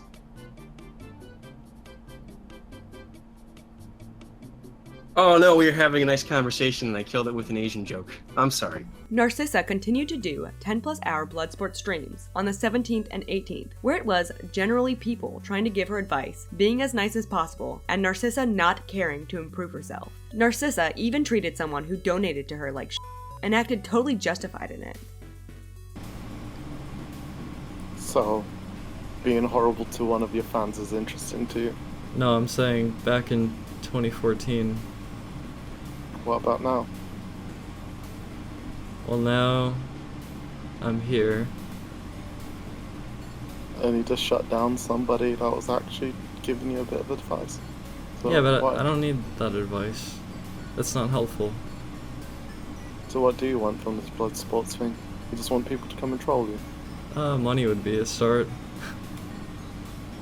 You just kick the shit out of the person that gave you 20 quid. Yeah. I mean, 20 pounds in England can get you a nice fancy meal somewhere. Internet cool guy Mr. Mediker began to follow Narcissa around this time, and on July 18th mentioned on stream that he planned to make a video in his Internet Insanity series on Narcissa. That never happened, sadly. And then something kind of hopeful happened. Someone on Kiwi Farms posted this. I was just contacted by Jane Wagner asking for permission to use an old picture of the Team Cosmo shirt I had on Tumblr. Apparently there's going to be a documentary on Cosmo called Break the Game. That's right, there was going to be a real legit documentary made on Narcissa. Not a Mediker video, not a Cecil video, not any of us peons, but a real legit crowdfunded movie. But Narcissa continued to wallow in self-pity on stream, claiming that her streams were all a public display of emotion and were somehow useful to society. Around August 1st, she made a very crude drawing on how the internet is ruining her feelings. And Narcissa continued to try to seek attention from negative places like Sam and Toki, where she continued to post, despite her always complaining it ruined her self-image. Not only that, Narcissa decided to stream herself on August 31st, 2018, crying while reading a 4chan board making fun of her. She really seemed to non-stop dwell on the negative comments.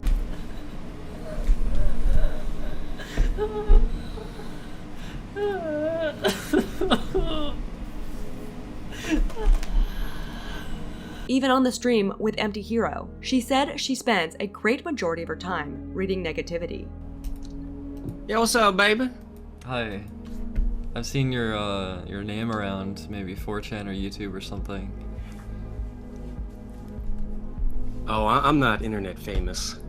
Oh, well, maybe just on my shit, because I name search myself all the time, and I think you've been posting about me for like maybe a couple of years. And September rolled around, and Narcissa continued to fall deeper into whatever degeneracy she was digging herself into, and allegedly had phone sex on stream around September 7th while lying in bed. Here is a description of the events from Sam and Toki. It was very disturbing. She was whispering it all while laying in bed fapping under the covers. Meanwhile, Castlevania music was playing stormy haunted theme music. To add to the mood, I am shook. You was shook! Haberdasher responded. Could you actually see the movement under the covers of her /humping, to which the original poster writes, not really, just the usual squirming around under the covers. I think she was fapping because I could heard some juicy fappy sounds on the audio, while she's whispering and naughty things and moaning on the phone. There were more ups and downs in 2018, though the year was completely sad, lonely, and secluded from the world. Everything Narcissa did just seemed like a person locked in a dark room with their own mind. I'm not sure if that makes sense. Narcissa's personality at this time seems like all the bad thoughts in your own head, like all the bad negative voices. Her romance, or at least intimate friendship, with someone online continued. She tweeted out on September 14th that either her or the friend she was intimate with was going to fly out to the other. I'm not sure if this person was D-Girl, Vispy, or the next partner Narcissa acquired, Isaac. I do believe Isaac was the one she was having phone sex with on the previous stream. But then after this excitement, she allegedly sat on stream for 4 hours in silence while she vented on Twitter, and she was posting such tweets as, geez, to speak of private relations, my true experience, yet the boundary of privacy is, well, I'll actually say that spreading information online is dangerous. I don't think people realize how leaky they are. I post a lot of stuff. Truly a ton. And like it has dawned on me, I feel like I want a fresh start again. A clean slate. I sometimes have urges to like start yet another YouTube channel, starting new. But I also like just dumping a whole bunch of data every day. It feels like spreading pollen. Parts of my scent being preserved. Or something. LOL. And a day later, she tweeted out, Life plans update. Get X rank in Splat Zones. Speedrun Castlevania 64 as Carrie. Run out of money, end up homeless. And one person asked, no Smash goals? Sad face. To which Narcissa responded, gonna be homeless prior to then. Kiwi Farms dug into Narcissa's new significant other as well, Isaac. The relationship between Narcissa and Isaac would be extremely bizarre to watch from the outside as time went on. According to Kiwi Farms, Isaac was a suicidal emo guy who was talking to Narcissa on the phone on stream, but was also trying to get Narcissa out of his life, allegedly. There's so much shit going on, but it's all kind of, boring. Like, who really cares about Isaac? I don't. Narcissa was already at rock bottom, and at this time, it was like she was just rolling around in the ground over and over and never attempting to raise herself out. People began to dig more into Isaac, and apparently, Isaac was not an emo guy, but another trans woman. During this time of romance with Isaac, I'm not sure of the exact date, but Narcissa began to stream on Stream.me. Stream.me was a website that is no longer around, but Stream.me used to have a unique pay system to top streamers on the site. The site was eventually taken down due to perhaps drama with another streamer. I'm not exactly sure the exact details, but at the beginning, Narcissa was one of the top streamers. That isn't to say she had a lot of viewers. Stream.me was barely trafficked at the beginning. On Stream.me, Narcissa began to beg Isaac on stream to come over and have relations. It was very sad. It seemed to be quite a show, and Lajinska Troika from Sam and Toki began to edit together meme videos called Narcissa TV. After begging Isaac on stream for attention and sexting with them in bed while viewers watched, Narcissa tweeted out on October 6, 2018, my boyfriend flaked out, so I might be single again. Judging from clips from Lajinska Troika, the Stream.me streams were lit, and Narcissa's mind was continuing to melt.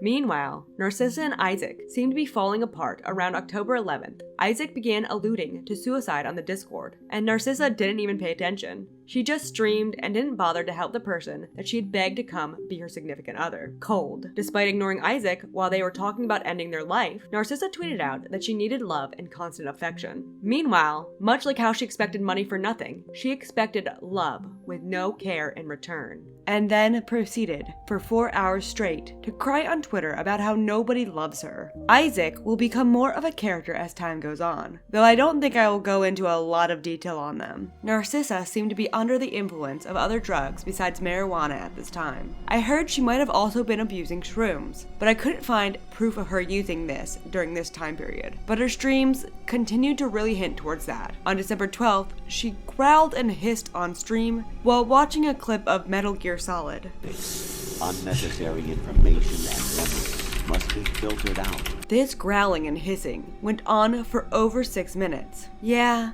I think Homegirl was on something. Narcissa was also surrounding herself with yes men who begged her for attention. The few dwindling fans that were there at every second to feed her existence with attention. And Narcissa's last hold on the Zelda speedrunning community was erased on August 15th, 2018, when another group bought the domain from her and took over her legacy. Narcissa continued to do drugs on stream throughout 2018, tweeting out on October 17th, streaming is like, I sit in a chair, slouched poorly for way too many hours, doing nothing except trying to find something to do for months, then tumble into my bed, still half stoned, still lacking whatever it is that I need. And in chats, she would talk about how hard her life is, and how stoned/high she was. She would private and unprivate her Twitter over and over on the following days in October, probably hoping to get attention from the majority of people, supporters and haters. But the majority of people, supporters and haters, were bored of her at this point. She would tweet out non-stop how sad she was, about how she hated everyone,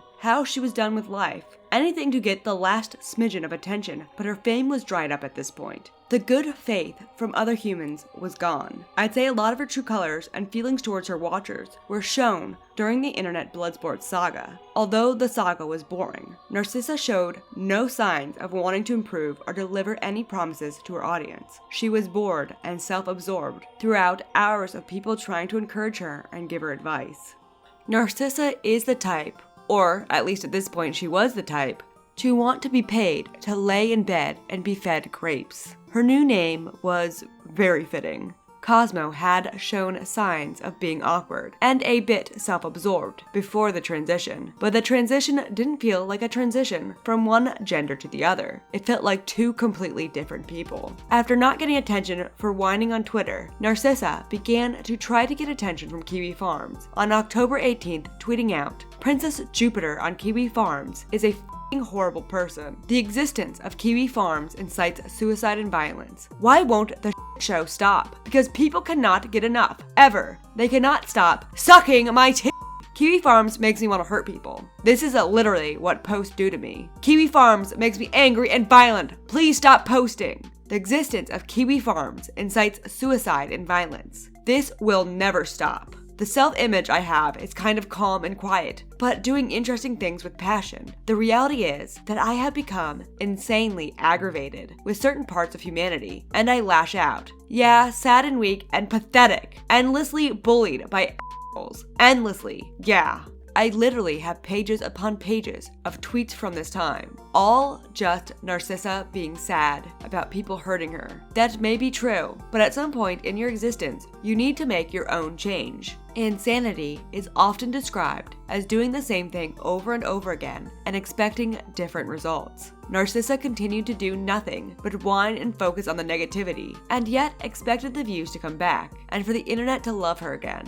Now, I normally go in a timeline, point to point, on what happens. But really, for the remainder of 2018, Narcissa just complains. She gets banned from YouTube and streams elsewhere at some point, but people were barely keeping up with her. And her stream viewers, on whatever platform she was on, dwindled down to single digits. At some point, she disabled chat, and that really killed the community she had attempted to build. And in the later months of 2018, Narcissa began to experiment with doing psychedelics, anything to escape the reality of destroying your own career due to ego. Narcissa spent the end of the year playing the new Smash game. She thought Breath of the Wild would have saved her career, but now was focusing on Smash. Spoiler, that didn't work either. She would, in December that year, join a Smash tournament and got pretty destroyed in the game. She isn't a bad Smash player, but she isn't the best either. And not only that, in December, it seemed like Narcissa begged to be unbanned from Twitch, to which she was rejected and then sobbed on stream.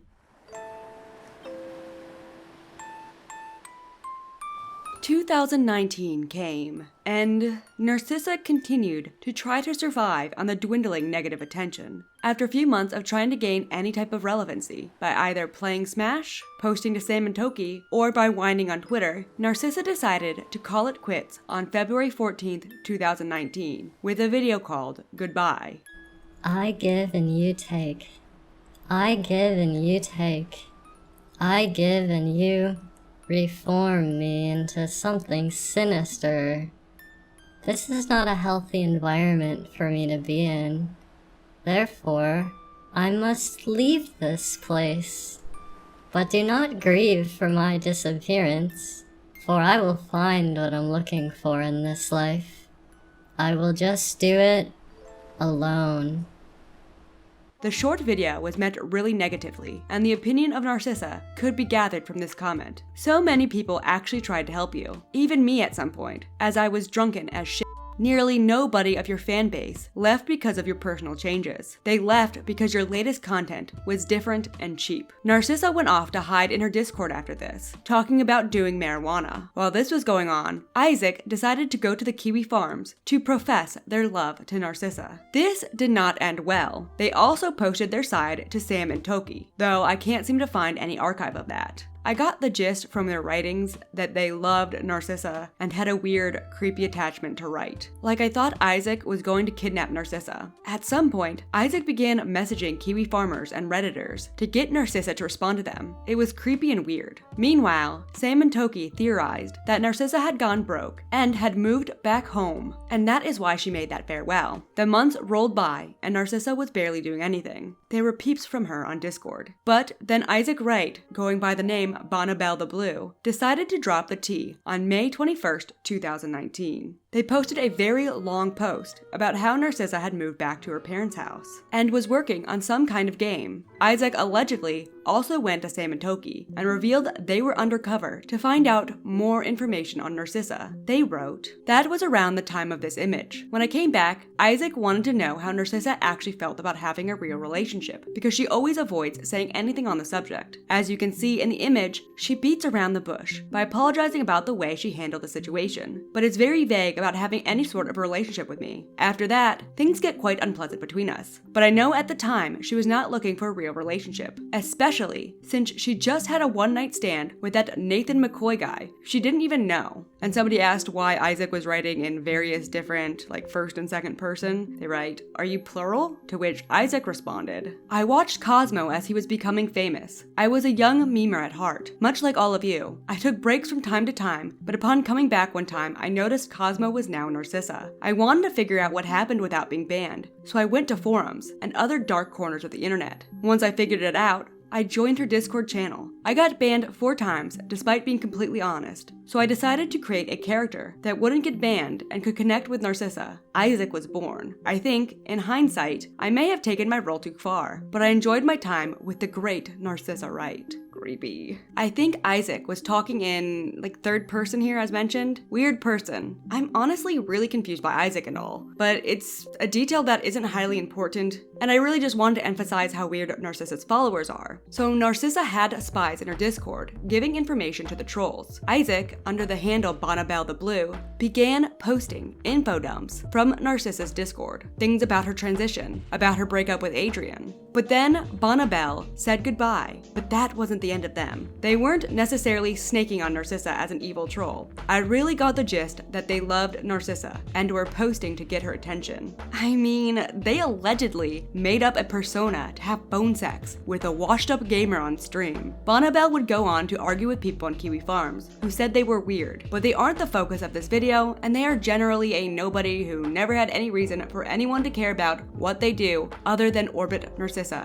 who at least used to have a following. All Isaac really does is show what kind of orbiter Narcissa surrounded herself with. Mentally ill, confused individuals who thought that Narcissa could walk on water. Narcissa's first video back after her hiatus came on June 20th, 2019. The ratio in votes were not as bad as Narcissa's usual upvote ratio, but Narcissa didn't speak or appear on screen, just recorded gameplay. It wasn't the return her fans nor her haters wanted. Meanwhile, the Narcissa documentary Break the Game was still posting updates of filming with Narcissa. Perhaps this was where she had been, and things kind of looked up from here. The trailer to the movie was released in August 2019. Narcissa posted a copy to her Cosmo YouTube channel that had a bigger audience. On August 26, 2019, it was met poorly by commenters who thought the movie would be heavily biased. She also posted it to the Narcissa Wright channel, where it was also downvoted and met with similar criticisms. It showed Narcissa as the magical trans person who is just so amazing and heavily focused on the relationship with, I believe it was D-Girl.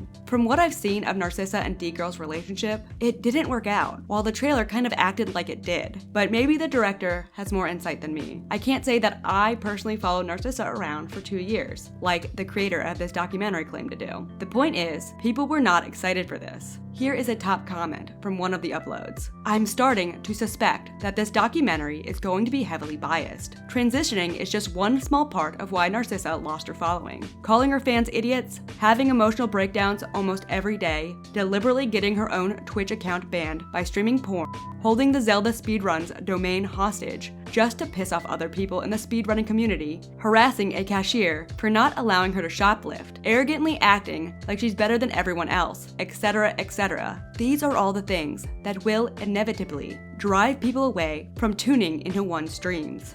But soon it was announced that the Break the Game video was fully funded and slated to be completed. And not only that, Narcissa announced on August 31st that she got a job, and people were overwhelmingly supportive for the first time since her Escape the Forest anniversary. I got a job. I'd really like to say that Narcissa became more stable, that she got better offline, and then once she did, she came back online to stream as a hobby, that she also just participated in the documentary while also engaging in a healthy, productive life offline. But who would I be kidding? Narcissa continued to post about being upset non-stop up until this day I'm writing this, in 2021.